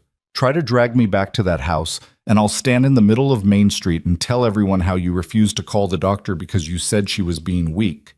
How you made her keep working even when she could barely stand. How you blamed her when the baby came too early because she'd lifted a bag of flour you told her to move." "Lydia, I've been quiet for 5 years, Father. I've let you pretend it was just a tragic accident. But if you interfere with this marriage, I will make sure everyone knows the truth." The silence that followed was terrible. Preston stood there, his whole body trembling with rage and something that might have been shame. Finally, he turned to the marshal. "This is coercion. You heard her threaten me." The marshal, a weathered man named Carson, shook his head slowly. "I heard a woman tell her father she'd speak the truth if he tried to control her life. That's not coercion, Preston. That's just someone standing up for herself." "But the marriage itself, it's clearly a sham to circumvent the council's decision about those girls. Is it illegal for a man and woman to marry?" Carson asked mildly. "No, but Is there any law that says a marriage has to be based on love instead of practical concerns? Of course not, but then I don't see what crime is being committed here. Carson tipped his hat to Lydia. Ma'am, if you're entering this marriage of your own free will, the law's got no quarrel with it. I am, Lydia said firmly. Preston looked between them, his face twisting with impotent fury. Then he pointed at Ethan, his hand shaking. This isn't over. The council will hear about this, and we'll find a way to— The council can go to hell, Ethan said quietly. Preston made a strangled sound of rage, then turned and stalked back to the wagon. The other council members followed, and within minutes they were disappearing over the ridge, leaving behind nothing but wagon ruts in the snow. Lydia sagged against the doorframe, the strength draining out of her now that the confrontation was over. Clara rushed to her side, and Lucy brought her the rocking chair. She sank into it, her hands trembling. I'm sorry, she whispered. I'm sorry you all had to hear that. Don't apologize, Ethan said. He stood by the window watching the wagon disappear. You just made an enemy of one of the most powerful men in town. I know. He's going to make your life difficult. He already did. Lydia looked up at him with red-rimmed eyes. At least now I'm choosing my own difficulties. That evening, after Lucy had fallen asleep by the fire, Clara found Lydia sitting at the kitchen table, staring at her hands. She looked young and scared, and Clara realized with a start that Lydia was probably as frightened as they were, just better at hiding it. Miss Rowan? Lydia looked up, managing a small smile. You can call me Lydia. We're going to be family soon, after all. Clara sat down across from her. Are you sure you want to do this? Really sure? Are you asking if I'm going to change my mind? I'm asking if you're okay. Lydia's smile turned sad. I don't know if I'm okay, but I know I'm doing the right thing. She paused, then added quietly, My mother used to say that sometimes the right thing and the easy thing are miles apart, and you have to decide which road you're going to walk. She sounds like she was a good person. She was. She deserved better than what she got. Lydia's hands clenched on the table. I can't save her, but maybe I can help save you and Lucy. Maybe that's enough. It's more than enough, Clara said fiercely. It's everything. Lydia reached across the table and took Clara's hand. Her fingers were cold, but her grip was firm. Then let's make sure it works. The day of the wedding dawned clear and cold. Ethan woke before sunrise and went about his chores with mechanical precision, his face drawn and distant. Clara helped where she could, but mostly she stayed out of his way, sensing he needed the solitude. Lydia arrived mid-morning in her wagon, her few belongings packed in 2 small trunks. She wore a simple dress, not white, because this wasn't that kind of wedding, but a deep blue that brought out the color of her eyes. She'd pinned her hair up carefully, and someone had given her a small bouquet of dried flowers tied with ribbon. My neighbor made it, she explained when she saw Clara staring. Mrs. Henderson. She was the only one who didn't try to talk me out of this. They helped carry Lydia's things upstairs to the empty bedroom. It didn't take long. She'd brought only the essentials. Clothes, a few books, a quilt her mother had made. Looking at the sparse collection, Clara realized how much Lydia was leaving behind. You can still change your mind, Clara said quietly, watching Lydia unpack. We'd understand. Lydia paused with a stack of dresses in her arms. Do you want me to change my mind? No, but I don't want you to regret it either. I won't. Lydia set the dresses in the wardrobe and turned to face Clara. I've lived in my father's house for 21 years, following his rules, being the perfect obedient daughter. And all it got me was a front row seat to watch him destroy anyone who didn't fit his narrow view of how people should live. She crossed to the window and looked out at the snow-covered prairie. This ranch, this marriage, it might not be what I dreamed of when I was a little girl. But it's mine, my choice, and that matters more than you know. Reverend Walsh arrived just after noon, accompanied by Mrs. Henderson as an additional witness. The old woman embraced Lydia fiercely and gave Ethan a long, measuring look. You treat her right, she said, her voice stern, or you'll answer to me. Yes, ma'am, Ethan replied quietly. They gathered in the main room, Ethan and Lydia standing before the fireplace, Clara and Lucy and Mrs. Henderson forming a small half-circle around them. Reverend Walsh opened his Bible, and the ceremony began. It was nothing like the weddings Clara had heard about. No music, no crowd of well-wishers, No joy in the faces of the bride and groom. Just two people speaking vows they didn't mean to a future they couldn't imagine, all to protect two children who watched with hearts full of desperate hope. Do you, Ethan James Carter, take this woman to be your lawfully wedded wife? Ethan's voice was steady. I do. And do you, Lydia Elizabeth Rowan, take this man to be your lawfully wedded husband? Lydia met Ethan's eyes, and something passed between them. Not love, but understanding. An acknowledgement of the bargain they were making, the sacrifice they were both choosing. I do. Then by the power vested in me by the territorial government, I now pronounce you husband and wife. Reverend Walsh closed his Bible. You may kiss the bride. Ethan hesitated, and Clara saw panic flash across his face. But Lydia solved the problem by rising on her toes and pressing a quick, chaste kiss to his cheek. There, she said softly. Done. And just like that, it was over. Clara and Lucy and Mrs. Henderson signed the marriage certificate as witnesses. Reverend Walsh collected his fee and departed with wishes for a long and happy union that rang hollow in the quiet house. Mrs. Henderson embraced Lydia one more time, whispered something in her ear that made Lydia's eyes fill with tears, and then she, too, was gone. The four of them stood in the silence that followed, two children and two adults who were now, legally at least, a family. Well, Ethan said finally, I suppose we should eat something. He'd prepared a meal earlier, nothing fancy, just roasted chicken and vegetables, and they sat down to the table together. Mr. and Mrs. Carter and the two girls who'd brought them together. Clara kept expecting it to feel different, monumental somehow. But it was just dinner, just four people eating in awkward silence while the weight of what they'd done settled over them. Lydia broke the quiet first. We should probably discuss how this is going to work. The living arrangements. Ethan set down his fork. You have your room, I have mine. Nothing about that needs to change. And the girls? They can keep sleeping by the fire if they want, or we can set up the third bedroom properly. Whatever they prefer.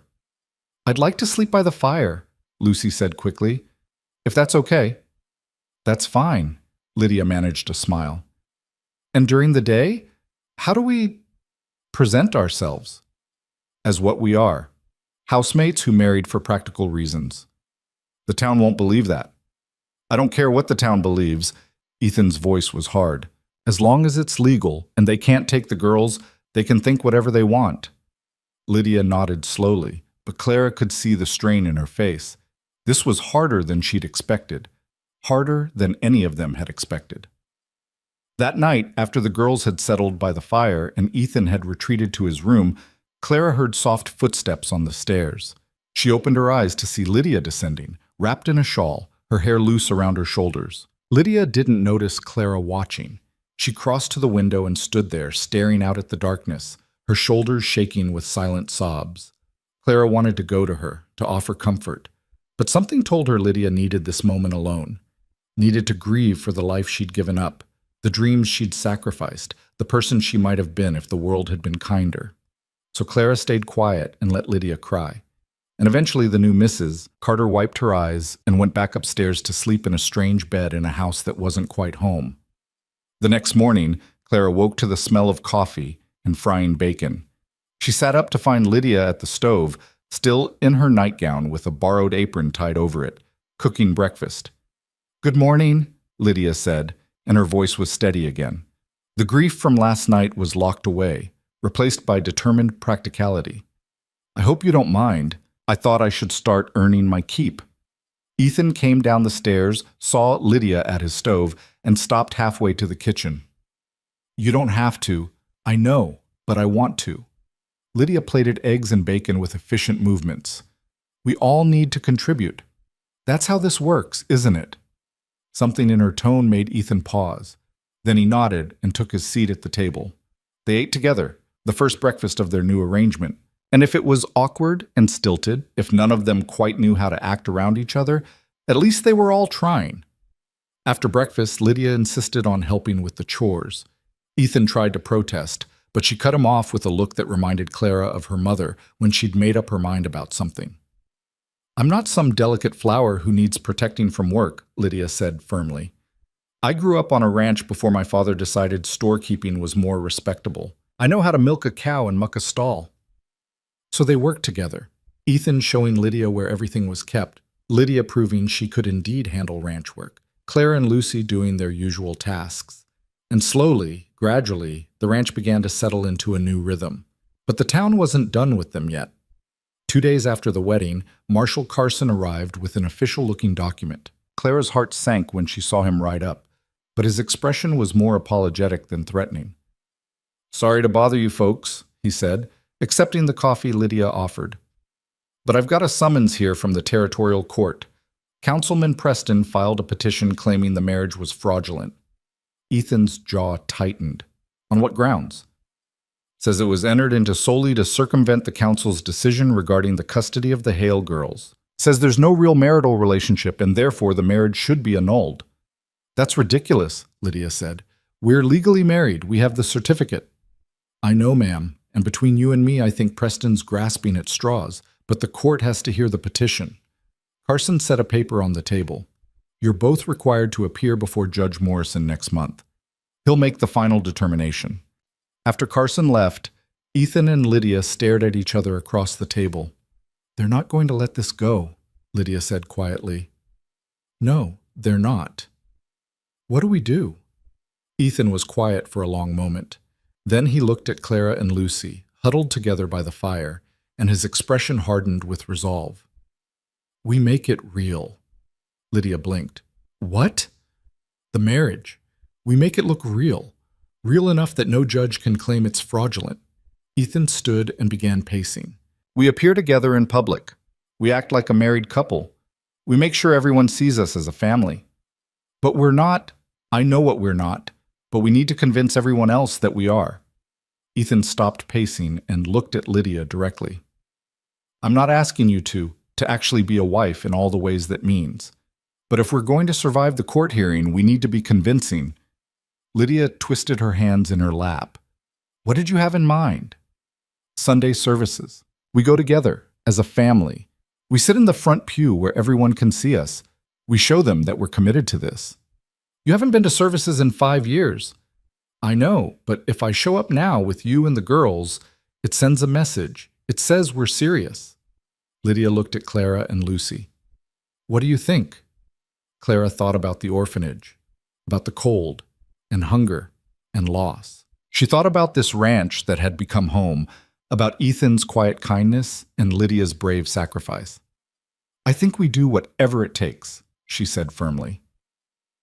And so they made a plan. They would present themselves to the town as a real family, united, committed, unshakable. They would attend services, make social calls, show their faces at town events. They would smile and pretend and lie through their teeth if necessary, because the alternative was losing everything they'd fought to protect. Sunday morning arrived with bright sunshine that felt like mockery. Clara helped Lucy into her best dress, the one from Ethan's trunk that had belonged to his daughter Emma. It fit well enough with a few tucks, and Lydia had added a ribbon at the waist. Clara wore a dress of Lydia's, altered to fit her smaller frame. Lydia emerged from her room in a respectable dark dress with a bonnet that made her look older and more severe. Ethan wore his wedding clothes, the only proper outfit he owned. They looked, Clara thought, like a normal family preparing for Sunday services, if you ignored the tension radiating from every one of them. The ride to town was quiet. They took the wagon, all 4 of them squeezed onto the bench seat. As they approached the church, Clara saw people turning to stare. Whispers spread through the crowd gathered outside like wildfire. "Look at that. Never thought I'd see Ethan Carter at church again. With his new wife and those girls. Shameful, the whole thing." Ethan's hands tightened on the reins, but his face remained impassive. He helped Lydia down from the wagon with exaggerated courtesy, then lifted Lucy down while Clara climbed down herself. They walked toward the church entrance as a unit, Lydia's hand resting on Ethan's arm, the girls flanking them. The crowd parted to let them through, and Clara felt the weight of dozens of eyes assessing, judging, finding them wanting. Inside the church, Ethan led them to a pew near the front, not the very first row, which would have been too obvious, but close enough to make a statement. As they settled in, Clara noticed Preston sitting across the aisle, his face purple with suppressed rage. Beside him sat Mrs. Simmons and the other members of the Ladies' Benevolent Society, all wearing identical expressions of disapproval. The service began, and Clara tried to focus on the minister's words, but she was hyper-aware of every whisper, every sideways glance, every nudge and murmur that rippled through the congregation. When it came time to stand for hymns, Ethan's voice rose beside her, rough and unpracticed, but there. Lydia sang in a clear soprano, and Clara joined in, her voice small but determined. Lucy pressed close to her side, humming when she didn't know the words. They looked, Clara hoped, like a family, like people who belonged together. After the service, they stood outside the church while people filed past. Most hurried by with barely a nod, but a few stopped, curious, judging, or in the case of Mrs. Henderson, genuinely kind. "Lovely to see you, Lydia," the old woman said, embracing her. "And Mr. Carter, welcome back. It's been too long." "Yes, ma'am," Ethan replied quietly. "These girls look well cared for. You should be proud." "We are," Lydia said, and her hand tightened on Ethan's arm. Mrs. Simmons approached next, her smile thin and cold. "Mrs. Carter, how domestic you look." "Thank you, Mrs. Simmons." "And the girls, attending services now, how appropriate." Her eyes swept over Clara and Lucy with barely concealed disdain, though I must say it's remarkable how quickly they've adapted to their new situation. "Children are resilient," Lydia said smoothly. "Indeed, though one wonders if they truly understand the complexities of the arrangement." Ethan's voice cut through the tension. "The arrangement is simple, Mrs. Simmons. We're a family. There's nothing complex about it." "Of course not." Mrs. Simmons' smile didn't waver. "I'm sure the judge will agree." She swept away, leaving a chill in her wake. Clara saw Lydia's face go pale, but she maintained her composure, smiling and nodding as other townspeople passed. Preston was the last to approach. He walked slowly, deliberately, his eyes fixed on his daughter. "Lydia." "Father?" "You look well." "I am well." Preston's gaze shifted to Ethan, and Clara saw naked hatred there. "Carter." "Preston." "Enjoying your victory?" "There's no victory here, just people trying to live their lives." "Is that what you call it?" Preston's voice dripped with contempt. "You've corrupted my daughter, turned her against her own family, all for the sake of two orphaned brats who—" "Careful," Ethan said quietly, but there was steel in his voice. "You're talking about my daughters." The word hung in the air. Daughters. Clara's breath caught. Lucy's hand found hers and squeezed tight. Preston's face twisted with fury. "They're not your daughters. They're not your blood. They're not your responsibility. And when Judge Morrison sees through this farce of a marriage, they'll be exactly where they belong. In the orphanage, learning their place in the world." "They already know their place," Lydia said, her voice shaking but firm. "It's with us, and no judge is going to change that." "We'll see about that." Preston tipped his hat with mock courtesy. "Enjoy your little fantasy while it lasts." He walked away, and Clara watched Lydia's composure finally crack. Her shoulders sagged and tears welled in her eyes. "Lydia," Ethan started. "I'm fine," she said quickly, wiping her eyes. "I'm fine. Let's just go home." They climbed back into the wagon in silence. As they rolled out of town, Clara looked back at the church, at the cluster of people still standing outside, watching them leave. She thought about Preston's words, fantasy, farce, and felt a cold fear settle in her chest. What if he was right? What if the judge saw through their pretense? What if all of this, the wedding, the sacrifice, the hope, was for nothing? "Clara." Ethan's voice broke through her spiraling thoughts. "Look at me." She turned to find him watching her, his expression serious but not unkind. "Whatever happens in that courtroom, whatever the judge decides, you and Lucy are not going back to the cold. You're not going to the orphanage. I won't allow it." "But if the marriage is annulled, then we'll find another way. Run if we have to. Leave the territory. Start over somewhere else." His hands tightened on the reins. "I've lost one family. I'm not losing another." Beside him, Lydia nodded in agreement. "We're in this together now. All of us. Lucy buried her face against Clara's shoulder, and Clara held her close, blinking back tears. They were a family born of desperation and held together by determination. Not the family any of them had expected or planned for, but a family nonetheless. And families, Clara was learning, fought for each other, even when the odds seemed impossible, even when the world wanted to tear them apart. The wagon rolled on through the snow, carrying them home to the ranch where they would make their stand. The weeks that followed felt like living under siege. Every Sunday they returned to church, enduring the stares and whispers with forced smiles. Every trip to town for supplies became an exercise in maintaining appearances. Lydia walked with her hand on Ethan's arm, the picture of a devoted wife.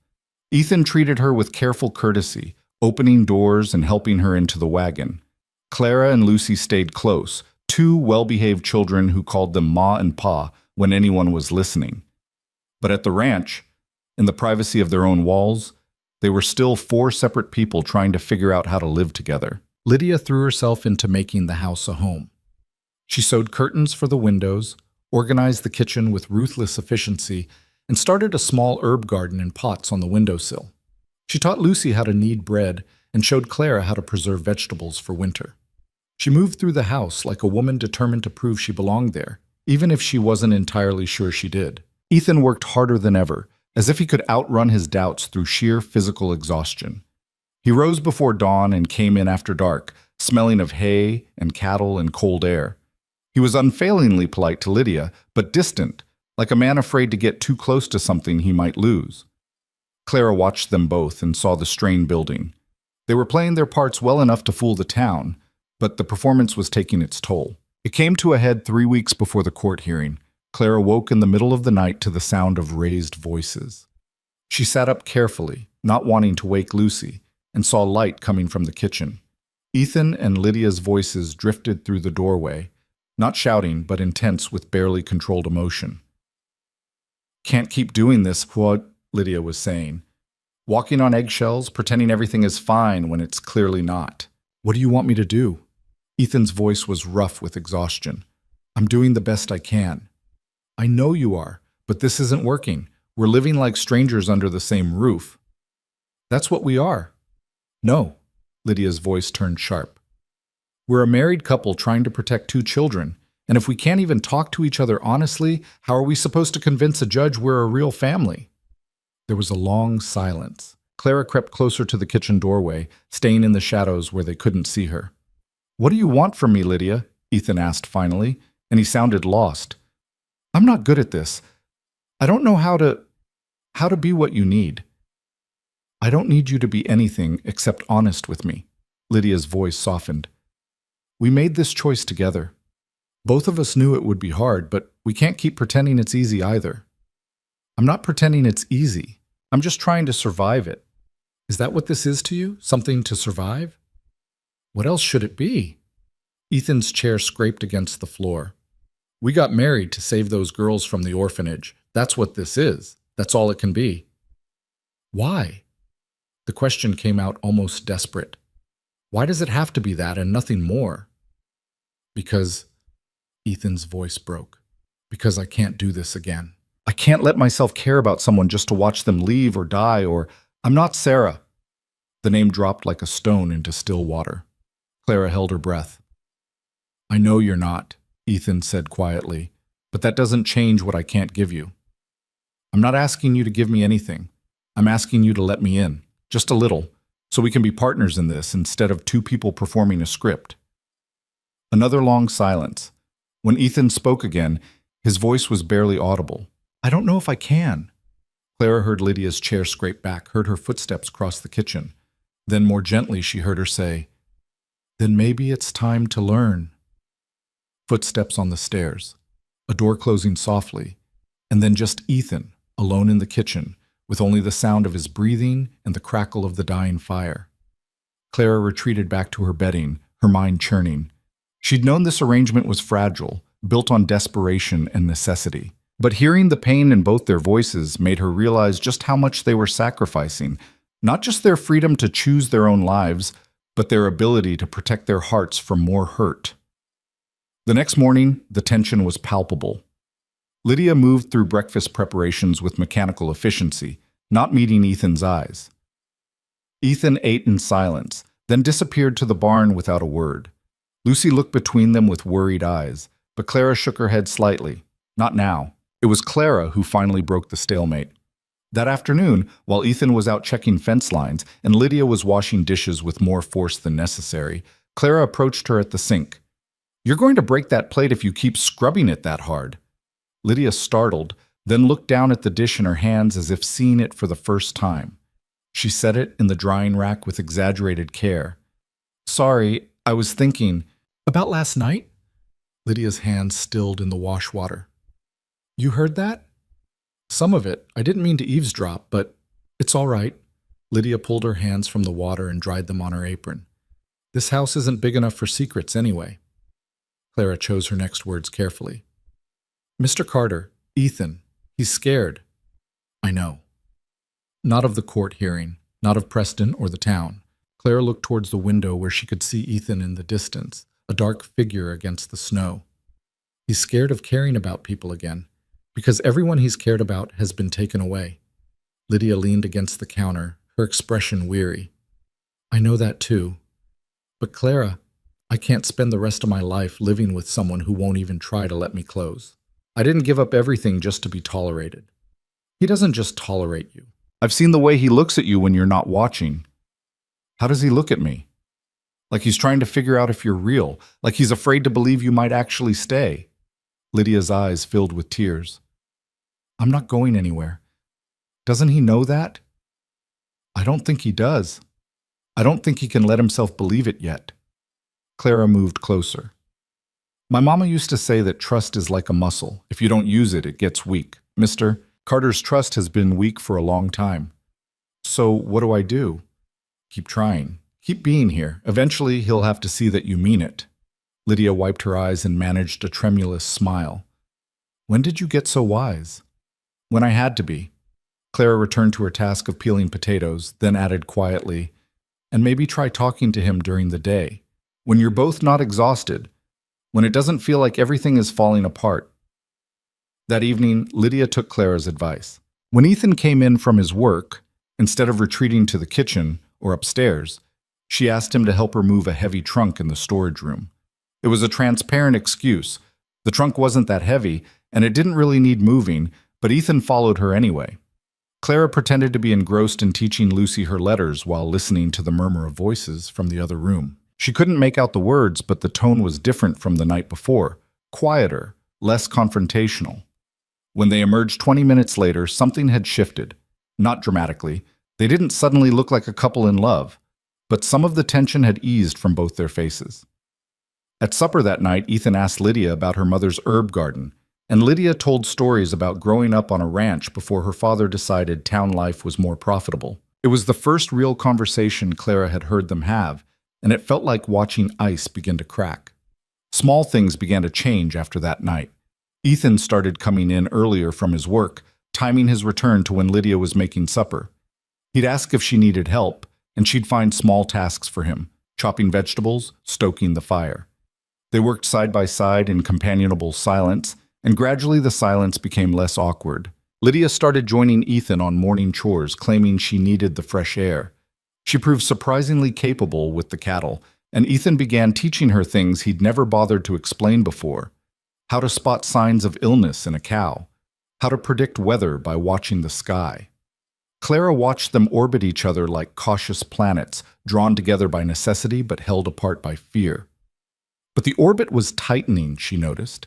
They stood a little closer, spoke a little easier. Sometimes Lydia's hand would brush Ethan's arm, and he wouldn't flinch away. But the fragile peace was shattered when Marshal Carson appeared at the ranch again, his face grim. "Got more news from Preston," he said, declining coffee. "He's filed an additional complaint with the court, claims he has witnesses who will testify the marriage is a sham." "What witnesses?" Lydia demanded. "The Ladies' Benevolent Society, Mrs. Simmons and her friends. They're prepared to testify that they've observed no genuine affection between you and Mr. Carter, that you maintain separate bedrooms, that the whole arrangement appears to be purely transactional." Ethan's face went dark. "They've been spying on us?" Making observations, they call it. Anytime you're in town, they're watching, taking notes. Carson looked uncomfortable. I'm sorry, I know it's not right, but the judge will likely hear their testimony. After he left, Lydia sank into a chair, her face pale. Separate bedrooms. They're going to use that against us. We agreed you'd have your own space, Ethan said. That was the arrangement. I know, but if the judge thinks we're not really married in every sense, we're not. I know that, Lydia's voice rose with frustration, but we need him to believe we are, or at least that we could be, that this marriage is real and permanent and… She stopped, pressing her hands to her face. I don't know what to do. Clara and Lucy exchanged glances. Lucy looked scared, but Clara felt something else building inside her, a hot, fierce anger at these people who kept trying to destroy what they'd built. Then we give them what they want to see, Clara said suddenly. Everyone turned to look at her. What do you mean? Lydia asked. They want to see affection? We show them affection. They want to see you acting like a real married couple? We make sure that's what they see. Clara's hands clenched. We already go to church together, but maybe we need to do more. Go to town dances, accept dinner invitations. Let people see you together in ways that leave no doubt. Clara's right, Lucy chimed in. At church last week, the Hendersons invited us to their barn dance next month. We should go. I don't dance, Ethan said flatly. Then you'll learn, Lydia said, and there was steel in her voice. Because Clara's right. We've been playing defense, just trying to survive their scrutiny. Maybe it's time to go on offense. Over the next 2 weeks, they threw themselves into being visible. They accepted the Hendersons' invitation to the barn dance. They attended a town social at the church hall. They made a point of being seen together, Ethan's hand at Lydia's waist, Lydia smiling up at him, both of them creating the image of a couple who belonged together. It was exhausting. Every outing required careful choreography. Every interaction had to appear natural while being anything but. Clara watched Ethan struggle with the performance, saw him force himself to touch Lydia's hand or smile at her jokes, saw Lydia pretend not to notice his discomfort while maintaining her own bright facade. But slowly, something strange began to happen. The performances started feeling less like performances. Ethan's smiles came a little easier. Lydia's hand in his began to seem natural. At the barn dance, when Ethan had to dance with Lydia despite his protests, Clara saw them laugh together, really laugh, when he stepped on her feet for the third time. I warned you, Seg, he said, looking genuinely chagrined. You did, Lydia agreed, still laughing. But I didn't believe you were this bad. I can still milk a cow and fix a fence. Just can't dance to save your life. Lucky dancing isn't required for ranching. They finished the dance, and when the music ended, Ethan didn't immediately let go of Lydia's waist. They stood there for a moment, both slightly breathless, both smiling, and Clara saw something pass between them that looked almost like real affection. On the ride home that night, Lucy fell asleep against Clara's shoulder.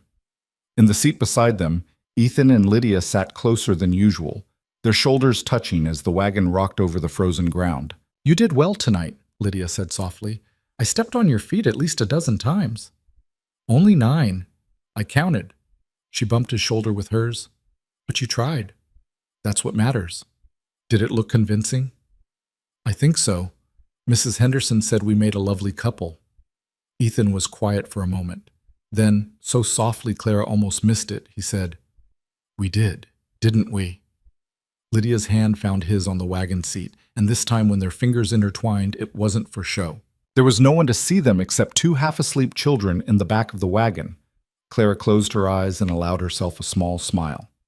Maybe, just maybe, something real was beginning to grow from the seeds of their desperate arrangement. But there was still the court hearing looming ahead, and Preston wasn't done fighting. The summons to appear before Judge Morrison came 2 weeks before the scheduled hearing, but along with it came another document, a petition for emergency custody filed by the Ladies' Benevolent Society. They claimed that Clara and Lucy were being exposed to an immoral living situation and requested immediate removal pending the court's final decision on the marriage's validity. When Marshal Carson delivered the news, his face was apologetic but firm. They've got the signatures of 15 prominent citizens, including 3 town council members. The judge has granted a preliminary hearing for tomorrow. You'll need to appear and argue why the girls shouldn't be removed immediately. Tomorrow? Lydia's voice was sharp with panic.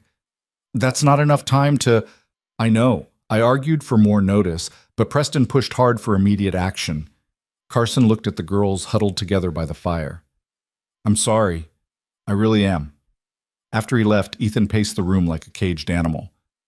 They're boxing us in, forcing our hand before we're ready. What do we say at the hearing? Lydia asked. How do we prove we're providing a good home? We tell the truth, that the girls are healthy, fed, educated, that they're better off here than anywhere else. Will that be enough? It has to be. But that night, Clara couldn't sleep. She lay beside Lucy, listening to her sister's steady breathing, and thought about the orphanage, about cold rooms and thin blankets and children who coughed and never got better, about losing this home they'd fought so hard to keep. She must have dozed eventually, because she woke to find weak dawn light filtering through the window and Lydia sitting beside her, already dressed. Clara, she whispered, can I talk to you? They moved to the kitchen, where Lydia poured 2 cups of weak tea and sat across from Clara at the table. I need you to understand something, Lydia said quietly. Whatever happens at that hearing today, I want you to know that Ethan and we're not going to give up. Even if the judge orders you to the orphanage temporarily, we'll fight it. We'll appeal. We'll do whatever it takes. I know. And I need you to be brave today. When the judge asks you questions, and he will, you need to answer honestly but carefully. Tell him about your life here. Tell him you're happy and safe. Can you do that? Clara wrapped her hands around the warm cup. What if it's not enough? What if he takes us anyway? Then we'll find another way. But Clara… Lydia reached across the table and took her hand. I need you to believe that we're going to win this, because if you don't believe it, I'm not sure I can either. Clara looked at this woman who'd given up her entire life to save 2 children she barely knew, who'd married a stranger and endured her father's hatred and the town's judgment, all to keep them safe. I believe it, Clara said, and tried to make it true. The courthouse was a square stone building in the center of town, imposing and cold. Judge Morrison presided from behind a massive oak desk, his white beard and stern expression making him look like something out of a storybook, the kind where the judge was never kind. Preston sat on one side of the room with Mrs. Simmons and 2 other society members. Ethan and Lydia sat on the other with Clara and Lucy between them. The girls wore their best dresses, hair carefully braided, looking as respectable as Lydia could make them. The judge called the hearing to order and reviewed the petition. Then he looked directly at Clara and Lucy. Girls, please stand. They rose on shaky legs. Clara felt Lydia's hand squeeze her shoulder once, then release. I'm going to ask you some questions, Judge Morrison said, his voice surprisingly gentle. I need you to answer truthfully. Do you understand? Yes, sir, Clara said. Beside her, Lucy nodded. How long have you been living with Mr. and Mrs. Carter? Clara did the math quickly. Almost 4 months, sir, since January. And before that, where did you live? In a cabin 5 miles south of here, with our mother. But she died, and we had nowhere else to go. So you came to Mr. Carter's ranch? Yes, sir. We saw smoke from his chimney and thought maybe someone could help us. And did he?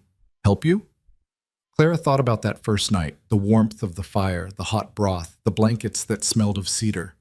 Ethan's gruff kindness that had saved their lives.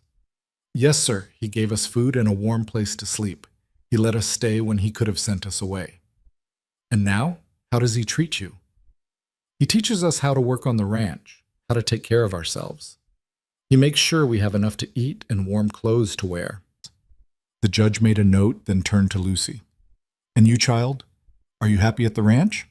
Lucy's voice was small but clear. Yes, sir.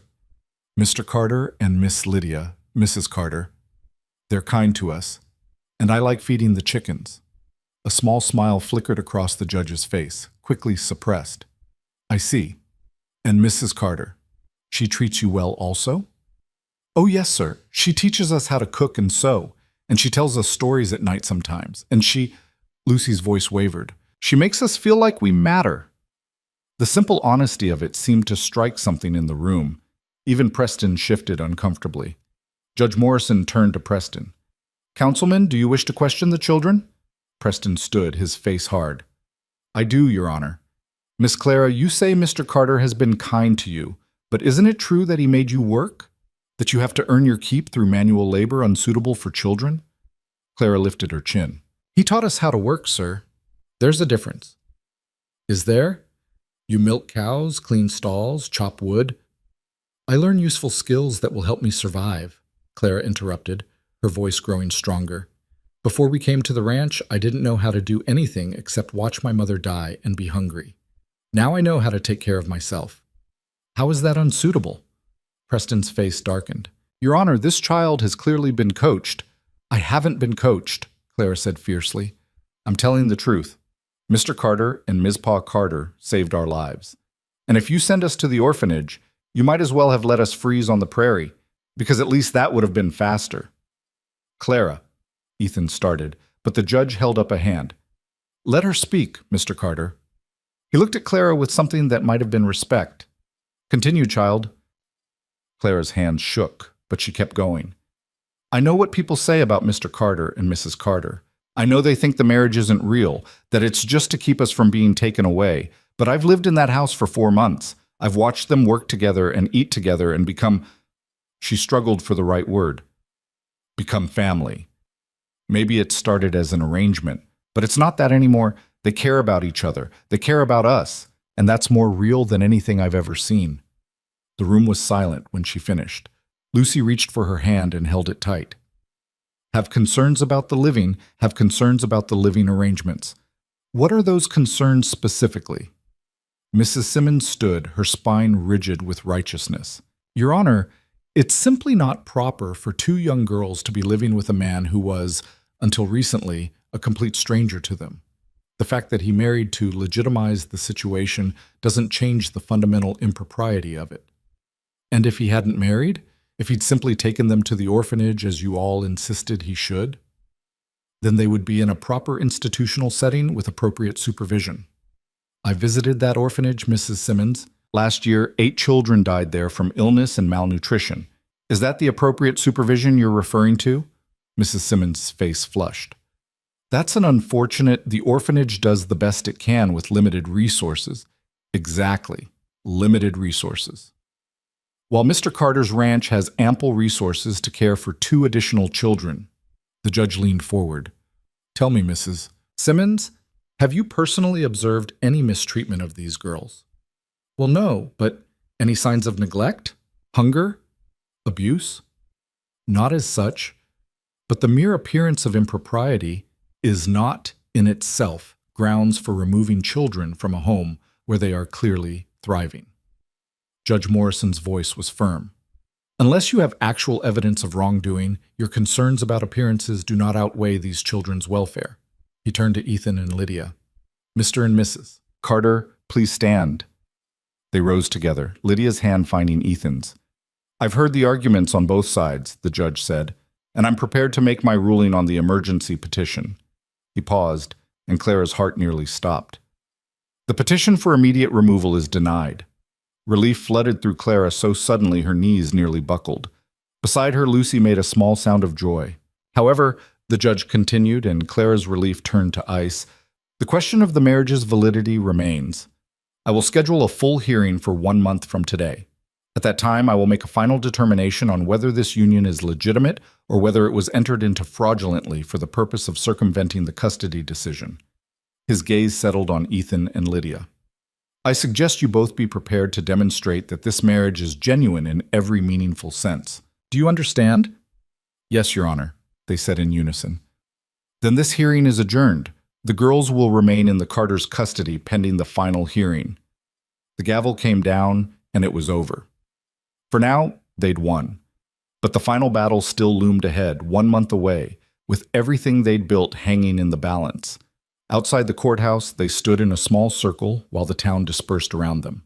Preston swept past without a word, his face thunderous. Mrs. Simmons and her companions followed, their skirts rustling with indignation. Only Mrs. Henderson paused to squeeze Lydia's hand and whisper, "You did well in there, all of you." The ride home was quiet, but it was a different kind of quiet than before, not tense with fear, but heavy with the weight of what still lay ahead. 1 month, 30 days to prove their marriage was real in every meaningful sense. As the judge had said, Clara didn't fully understand what that meant, But she saw the way Ethan and Lydia sat beside each other on the wagon seat, not touching, but acutely aware of each other's presence, and she knew something fundamental had shifted. That evening, after supper had been cleared and Lucy had fallen asleep by the fire, Ethan asked Lydia to walk with him. Clara watched from the window as they crossed the yard toward the barn, their breath forming clouds in the cold air. They disappeared inside, and she wondered what they were saying to each other in the privacy of lamplight and animal warmth. They returned an hour later, and though neither said anything about their conversation, Clara noticed that when Lydia went upstairs to her room that night, Ethan stood at the bottom of the stairs for a long moment, his hand on the banister, looking up like a man trying to decide whether to follow. He didn't. Not that night. But something had changed in his face. The wall he'd built around himself had developed a crack, and light was starting to seep through. The next morning brought unexpected visitors. Clara was hanging laundry on the line behind the house when she heard wagon wheels and looked up to see not one but 3 wagons approaching. Her heart jumped. More trouble from town. But then she recognized Mrs. Henderson driving the first one. Ethan emerged from the barn, his expression wary. Lydia came out of the house, drying her hands on her apron. They stood together as the wagons pulled up, and Clara hurried over with Lucy close behind. Mrs. Henderson climbed down first, followed by 5 other women Clara recognized from town. Not members of Mrs. Simmons' society, but quieter women who'd always offered small kindnesses at church. "Mrs. Carter," Mrs. Henderson said, addressing Lydia. "We've come to help." "Help with what?" Lydia asked, confused. "With preparing for the hearing," Mrs. Henderson gestured to the other women. "We've all been talking since yesterday's proceedings. What that judge said about proving your marriage is genuine. Well, we thought we could help with that." One of the other women stepped forward. Clara recognized her as Mrs. Patterson, who ran the boarding house. Mrs. Simmons and her friends have been spreading their poison for weeks now, but some of us remember what it was like when Mr. Carter lost his wife and daughter. We saw how he shut himself away from the world. And we've seen how he's changed since you came into his life, Mrs. Carter. All of you. "We want to testify," another woman added. "At the final hearing, we want to tell the judge what we've observed, that you're a real family, that those girls are being well cared for, that this marriage is as genuine as any we've seen." Lydia's eyes filled with tears. "You do that for us? We do it for what's right," Mrs. Henderson said firmly, "and for those girls who deserve a home." Ethan, who'd been silent throughout, finally spoke. "Why?" His voice was rough with emotion. "Most of you barely know us. Why risk Preston's anger to help?" Mrs. Henderson met his eyes directly. "Because 5 years ago, when my husband died and left me with 3 children and a failing farm, you showed up with 2 of your hired hands and spent a week helping me bring in the harvest. You never asked for payment, never mentioned it again. You just did what needed doing." "That was different." "No, it wasn't. It was the same thing you did for these girls. You saw people who needed help, and you helped them." She looked around at the other women. "We've all got stories like that. Small kindnesses you did when you thought no one was watching. It's time someone stood up for you, the way you've stood up for others." The women stayed for an hour, sharing coffee and making plans. They would attend the final hearing as a group. They would speak about the changes they'd observed in Ethan, the strength they saw in Lydia, the obvious bond developing between all 4 members of this unlikely family. They would counter every accusation Preston and his allies might raise. After they left, Lydia stood in the yard watching the wagons disappear, her face wet with tears. "I didn't think anyone cared," she said quietly. Ethan stood beside her, his own eyes suspiciously bright. "Neither did I." That night, something changed between them. Clara woke to use the privy and noticed light coming from Ethan's room upstairs.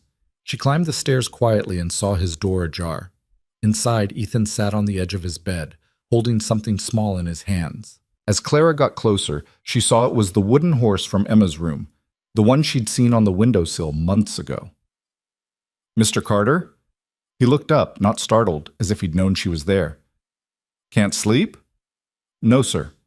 She hesitated in the doorway. "Can I come in?" He nodded, and she sat beside him on the bed.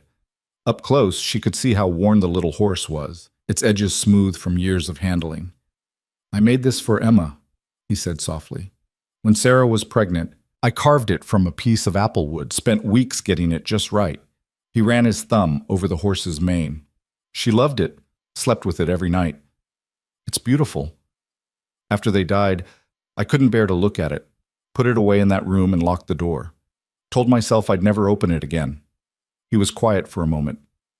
Then you and Lucy showed up, and suddenly the house had children in it again, children's voices and footsteps and laughter. And it hurt, but it also felt right somehow, like the house was remembering what it was supposed to be. You miss them, Clara said softly. Every day.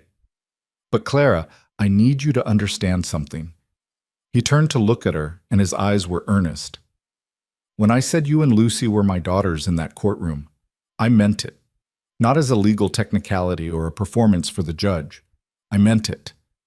Clara's throat tightened. Even though we're not your blood? Blood doesn't make a family. Choice does. I chose to take you in that first night, and I've chosen to keep you every day since. That makes you mine just as surely as if I'd brought you into this world myself. A tear rolled down Clara's cheek. I chose you too. Both of you. You and Lydia. Ethan wrapped an arm around her shoulders and pulled her close. They sat there in the lamplight, this man and this girl who'd found each other in desperate circumstances and decided to become family. Mr. Carter, Clara said after a while. Lydia chose us too, you know, not just me and Lucy. All of us, including you. She felt him tense slightly. I know. Do you? Because sometimes I think you're still waiting for her to leave, like you don't believe she really wants to be here. It's not that I don't believe her. Then what is it? Ethan was quiet for a long time. When he finally spoke, his voice was barely above a whisper. I'm afraid, Clara.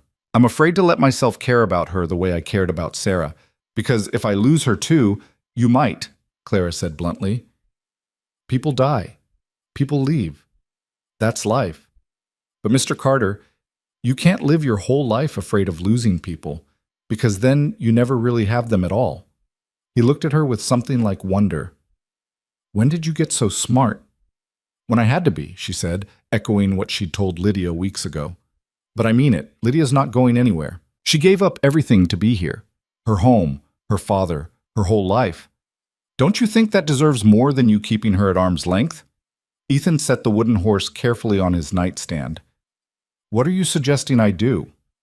Talk to her. Really talk to her. Tell her what you just told me, that you're afraid but you're trying, that she matters to you. Clara stood up. And maybe stop making her sleep in a different room like she's a stranger you're tolerating instead of your wife. She left before he could respond, padding back down the stairs to her bedding by the fire. But she noticed that Ethan's light stayed on for a long time after that, and she heard his footsteps pacing back and forth across the floor. The next morning, Ethan was quieter than usual at breakfast. But Clara noticed how his eyes kept drifting to Lydia, and how he found small excuses to stay near her, asking if she needed help with the dishes, offering to bring in more firewood, lingering over his coffee long after he'd normally have headed out to the barn. Lydia noticed too. Clara saw the small, uncertain smile that crossed her face when Ethan's hand brushed hers as he reached for the coffee pot. That afternoon, while Clara and Lucy were collecting eggs, they heard raised voices from the house. Not angry voices, but intense, the sound of people finally saying things that had been left unspoken for too long. Can't keep pretending we're strangers. That was Lydia, her voice carrying through the open window. I'm not pretending. Yes, you are. You're polite and courteous, and you treat me like a guest in a house that's supposed to be my home too. What do you want from me, Lydia? I want you to stop being afraid. I want you to look at me and see someone who's here by choice, not obligation. Her voice broke. I want to matter to you, not as the woman who helped you keep the girls, but as someone you actually want in your life. There was a long silence. Clara held her breath. Then Ethan's voice, raw and honest in a way Clara had never heard before. You do matter. You terrify me because you matter so much. I look at you and I see everything I lost with Sarah, and I know I can't survive losing someone like that again. You won't lose me. You can't promise that. Nobody can. You're right. I can't promise I won't die or get sick or have some accident, but Ethan, I can promise that I won't leave you by choice. I can promise that I'm here because I want to be, not because a judge ordered it or because it's convenient. I gave up everything to be here. Don't you understand? This is where I want to be. You are who I want to be with." Another silence, longer this time. Then a sound Clara couldn't quite identify. Something between a laugh and a sob. "I don't know how to do this," Ethan said, and he sounded lost. "I don't know how to let someone in again." "Then we'll figure it out together." "But Ethan, please, stop pushing me away. Let me be your wife. Your real wife, not just on paper." Clara couldn't hear Ethan's response, but she heard footsteps crossing the floor, and then nothing but silence. She glanced at Lucy, who was watching the house with wide eyes. "Should we go in?" Lucy whispered. "Not yet," Clara said, a smile tugging at her lips. "I think they need a few minutes alone."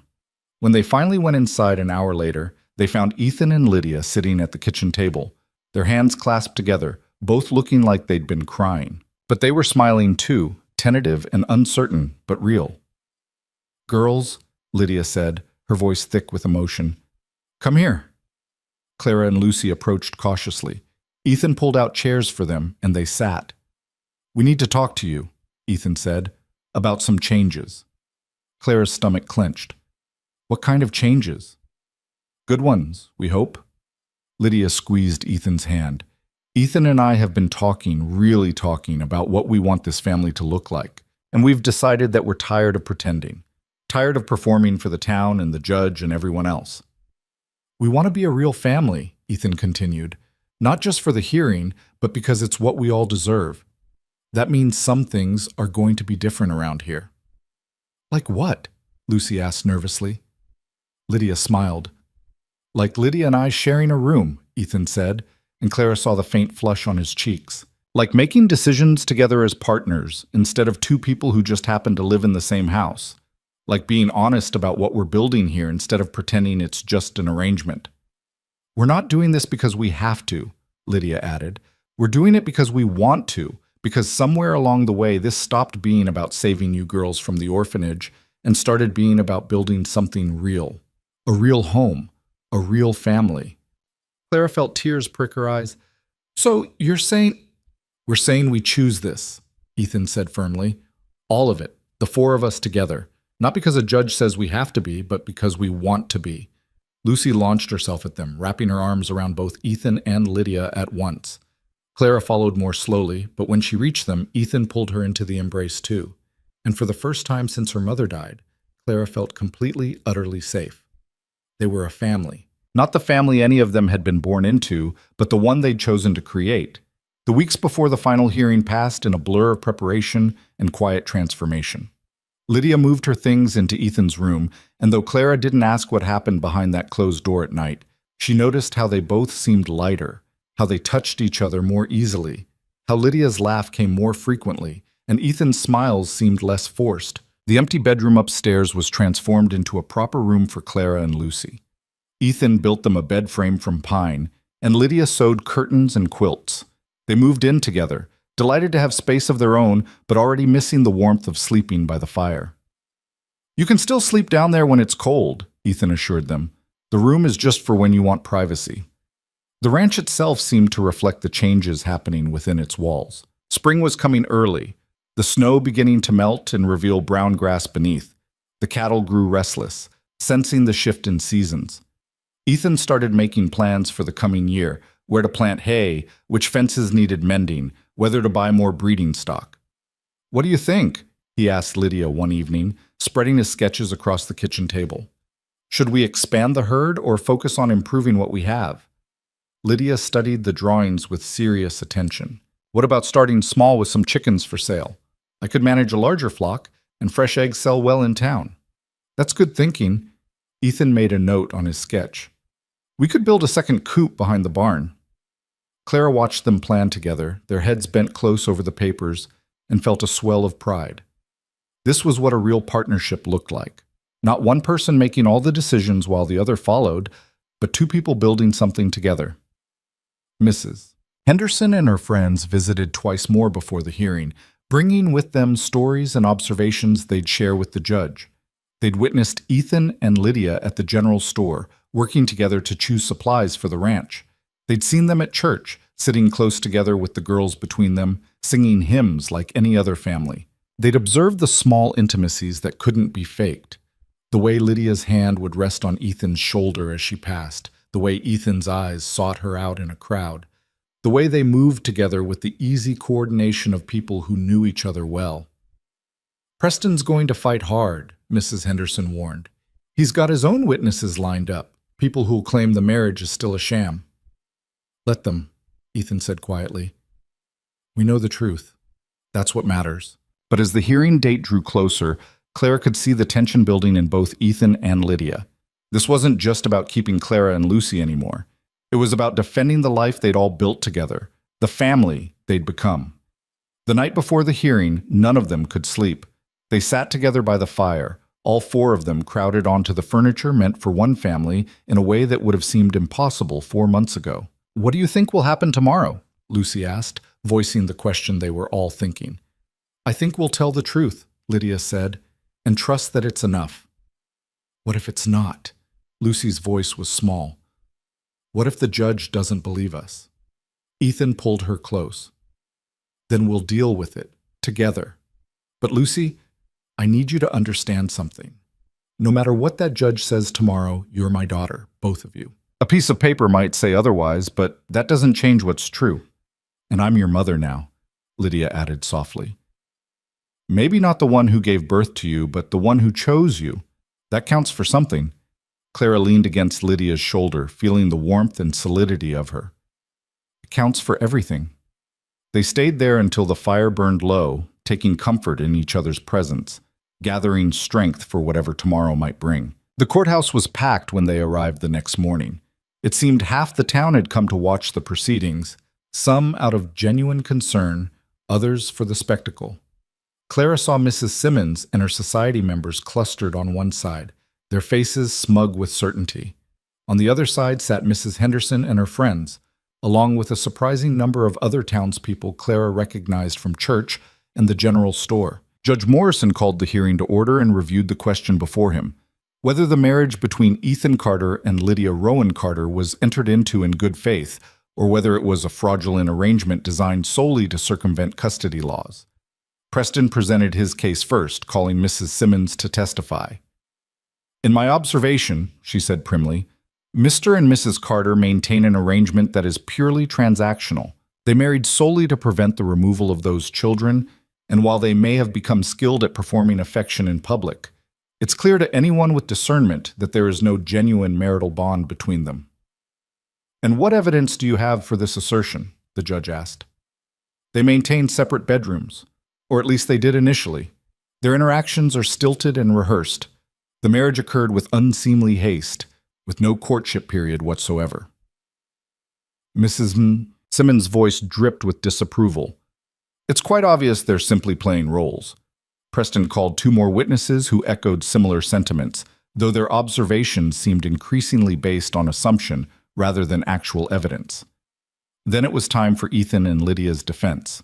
Mrs. Henderson took the stand first, her testimony calm and matter-of-fact. She described the changes she'd observed in Ethan over the past months, how he'd begun engaging with the community again, how his entire demeanor had softened. She spoke about Lydia's courage in standing up to her father and the genuine care she'd shown the girls. "I've been married for 35 years, Mrs. Henderson said. "I know what a real marriage looks like. And what I've observed between Mr. and Mrs. Carter is real. Maybe it started differently than most, but love doesn't always follow the same path. What matters is where they've arrived." Mrs. Patterson testified next, describing a conversation she'd had with Lydia at the general store. "I asked her if she was happy," Mrs. Patterson said, "and she told me she'd never expected to be, that she'd gone into the marriage as a practical arrangement. But then she smiled, this real, genuine smile, and said that somewhere along the way, it had stopped being an arrangement and started being a choice. That's not something someone says when they're pretending." 3 more witnesses spoke on their behalf, each adding small observations and moments that painted a picture of a family genuinely forming, not just performing. Finally, Judge Morrison called Ethan and Lydia to testify. They stood together, Lydia's hand in Ethan's, and Clara held her breath. "Mr. Carter," the judge began, "when you married Mrs. Carter, what was your intention?" Ethan took a breath. My intention was to keep 2 children from being sent to a place where they'd likely die. That was my only thought at the time. Preston's face lit up with triumph, but the judge held up a hand. And now? What is your intention now?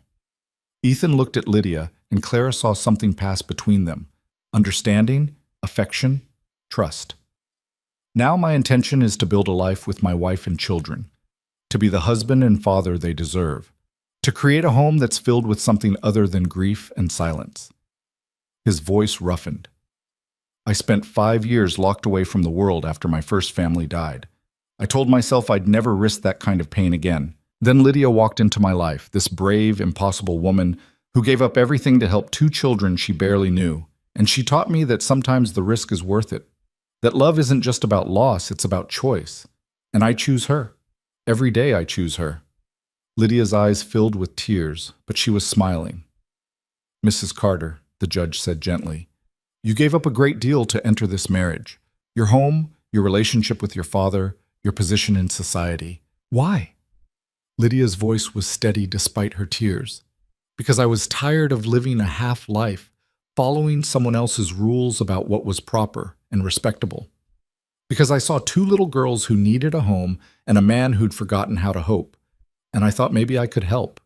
And because, she squeezed Ethan's hand, because I've learned that family isn't just something you're born into. It's something you build, piece by piece, choice by choice. Ethan and I, we built this family. We chose each other. We chose Clara and Lucy. And I would make the same choice again every single day. The judge was quiet for a long moment, studying them both. Then he turned to Clara and Lucy. Girls, approach the bench. They walked forward on shaky legs. Clara felt Ethan and Lydia's presence behind her like a warm wall of support. I'm going to ask you a simple question, Judge Morrison said, and I want you to think carefully before you answer. If I were to rule that this marriage is fraudulent and order you to be placed elsewhere, how would you feel? Clara looked at Lucy, then back at the judge. I'd feel like you were tearing apart my family, Your Honor, because that's what they are. Ethan and Lydia aren't just people who took us in. They're our parents. They chose us when nobody else wanted us, and we chose them back. If you separate us, you'd be punishing all of us for finding each other. And you, Lucy? Lucy's voice was small but fierce. I'd be sad. Really, really sad, because I love them. The simple honesty of it seemed to echo through the courtroom. Judge Morrison nodded slowly, then gestured for them to return to their seats. I've heard testimony from both sides, he said. I've listened to assertions about propriety and appearances, about proper procedure and suitable arrangements. But I've also heard something else. I've heard testimony about choice, about people who found each other in desperate circumstances and chose to become a family. He paused, letting his gaze sweep across the courtroom. The law asks me to determine whether this marriage is genuine, whether it was entered into in good faith. And I find myself asking, what makes a marriage genuine? Is it the ceremony, the paperwork, the blessing of society? He shook his head. No, a marriage is genuine when 2 people commit themselves to each other and to the life they're building together. When they choose partnership over isolation, hope over fear. Preston started to rise, but the judge silenced him with a look. I've observed Mr. and Mrs. Carter throughout these proceedings. I've seen how they look at each other, how they stand together, how they speak about their life and their children. And I've seen those children, healthy, articulate, clearly loved and well cared for. Judge Morrison's voice grew firmer. The petitioners claim this marriage is fraudulent, but I see no fraud here.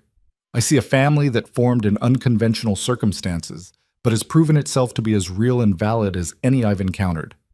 Clara's heart began to pound with hope. Therefore, I rule that the marriage between Ethan James Carter and Lydia Elizabeth Carter is valid and binding. Furthermore, I find that Clara and Lucy Hale are being properly cared for in the Carter household, and that there is no cause for their removal. He looked directly at Preston. The petition to annul the marriage is denied. The petition for custody of the Hale children is denied. This family will remain intact. The gavel came down with a sound like thunder. For a moment, the courtroom was absolutely silent. Then Mrs. Henderson let out a whoop of joy, and the room erupted into applause and shouts, some celebrating, some protesting, but the celebrating was louder. Clara felt Lucy grab her in a fierce hug. Then Ethan's arms were around them both, and Lydia's, and they stood there in the middle of the courthouse holding each other while everything they'd fought for was finally, truly, theirs.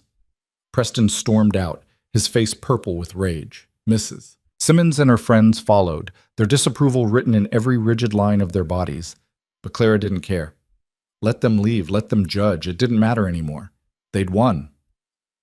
Outside the courthouse, Mrs. Henderson embraced them all, tears streaming down her weathered face. "I knew it," she kept saying. "I knew that judge would see sense." Other townspeople approached with congratulations, some genuine, some grudging, but acknowledgement nonetheless. The Carters were a legitimate family now, recognized not just by their own hearts but by the law itself. The ride home was different from every other ride they'd taken from town. This time, there was no tension, no fear of what tomorrow might bring. Just four people heading home together, knowing that home was exactly where they belonged. When they reached the ranch, Ethan helped Lydia down from the wagon, but instead of releasing her immediately, he pulled her close and kissed her, not for show, not for an audience, but because he wanted to. Lydia melted into him, her arms wrapping around his neck, and Clara saw the last of Ethan's walls finally crumble. "Thank you," he whispered against Lydia's hair, "for not giving up on us." "Thank you for letting me in," Lydia whispered back. That evening, they celebrated with a special supper. Nothing fancy, just the best of what they had, prepared with care and eaten with joy. Afterward, they sat around the fire, and Ethan pulled out the wooden horse he'd carved for Emma all those years ago. "I've been thinking," he said, turning the small figure over in his hands. "This belonged to my daughter, my first daughter. And I think it's time it belonged to my daughters now." He handed it to Lucy. "If you want it," but Lucy took it reverently, her eyes wide. "Really?" "Really. Emma would have liked you, I think, would have liked both of you, and she'd want her things to be used and loved, not locked away gathering dust." Lucy clutched the horse to her chest, then carefully set it on the mantel above the fireplace, a place of honor where everyone could see it. Lydia stood and crossed to the storage room, returning with the trunk that had held her mother's belongings. From it, she pulled a delicate quilt, hand-stitched in shades of blue and white. "My mother made this," she said softly. "She finished it 2 weeks before she died. My father wanted me to pack it away, said it would only remind me of sad things. But I think she'd want it to be used, to keep someone warm." She draped it over Clara's shoulders. "It's yours now, to remember that you come from a line of strong women and you're becoming one yourself." Clara wrapped the quilt around herself, feeling the love and labor that had gone into every stitch. "Thank you," she whispered. "We're all bringing pieces of our past into this family," Ethan said, looking around at all of them. "The good and the hard, the joy and the grief, and somehow it all fits together into something new." "Something better," Lydia added, settling beside him. They sat together as the fire burned low, this family built from loss and choice and stubborn determination. Outside, spring continued its slow arrival, melting the last of winter's snow and revealing the possibility of new growth beneath. The weeks turned into months, and the ranch thrived under the care of 4 people working in harmony. Lydia's chicken flock grew, providing eggs for the family and for sale in town. Clara learned to ride and helped Ethan move cattle to new pasture. Lucy tended her own small garden, growing vegetables that supplemented their meals. And Ethan and Lydia navigated the complex dance of building a real marriage from the foundation of their arranged one, learning each other's habits and preferences, discovering how to fight fair and make up better, growing into partners in every sense of the word. On a Sunday in late summer, they returned from church to find a letter waiting on the doorstep. It was addressed to Mr. and Mrs. Carter, and the return address was from the territorial office. Ethan opened it with shaking hands. Lydia and the girls crowded close to read over his shoulder. It was official documentation, adoption papers, fully executed and stamped with the territorial seal. Clara Hale and Lucy Hale were now, legally and permanently, Clara Carter and Lucy Carter. "I didn't—" Lydia looked at Ethan in wonder. "When did you file these?" "Right after the hearing. I figured if the judge ruled in our favor, there was no reason not to make it official. Make them ours in every way that matters." Ethan looked at Clara and Lucy, his eyes bright. "If you want to be, that is." Clara couldn't speak past the lump in her throat, so she just nodded and launched herself at Ethan, Lucy right behind her. They clung to him, to Lydia, to each other. The Carter family, complete and whole and theirs. That night, Clara stood at her bedroom window and looked out over the ranch.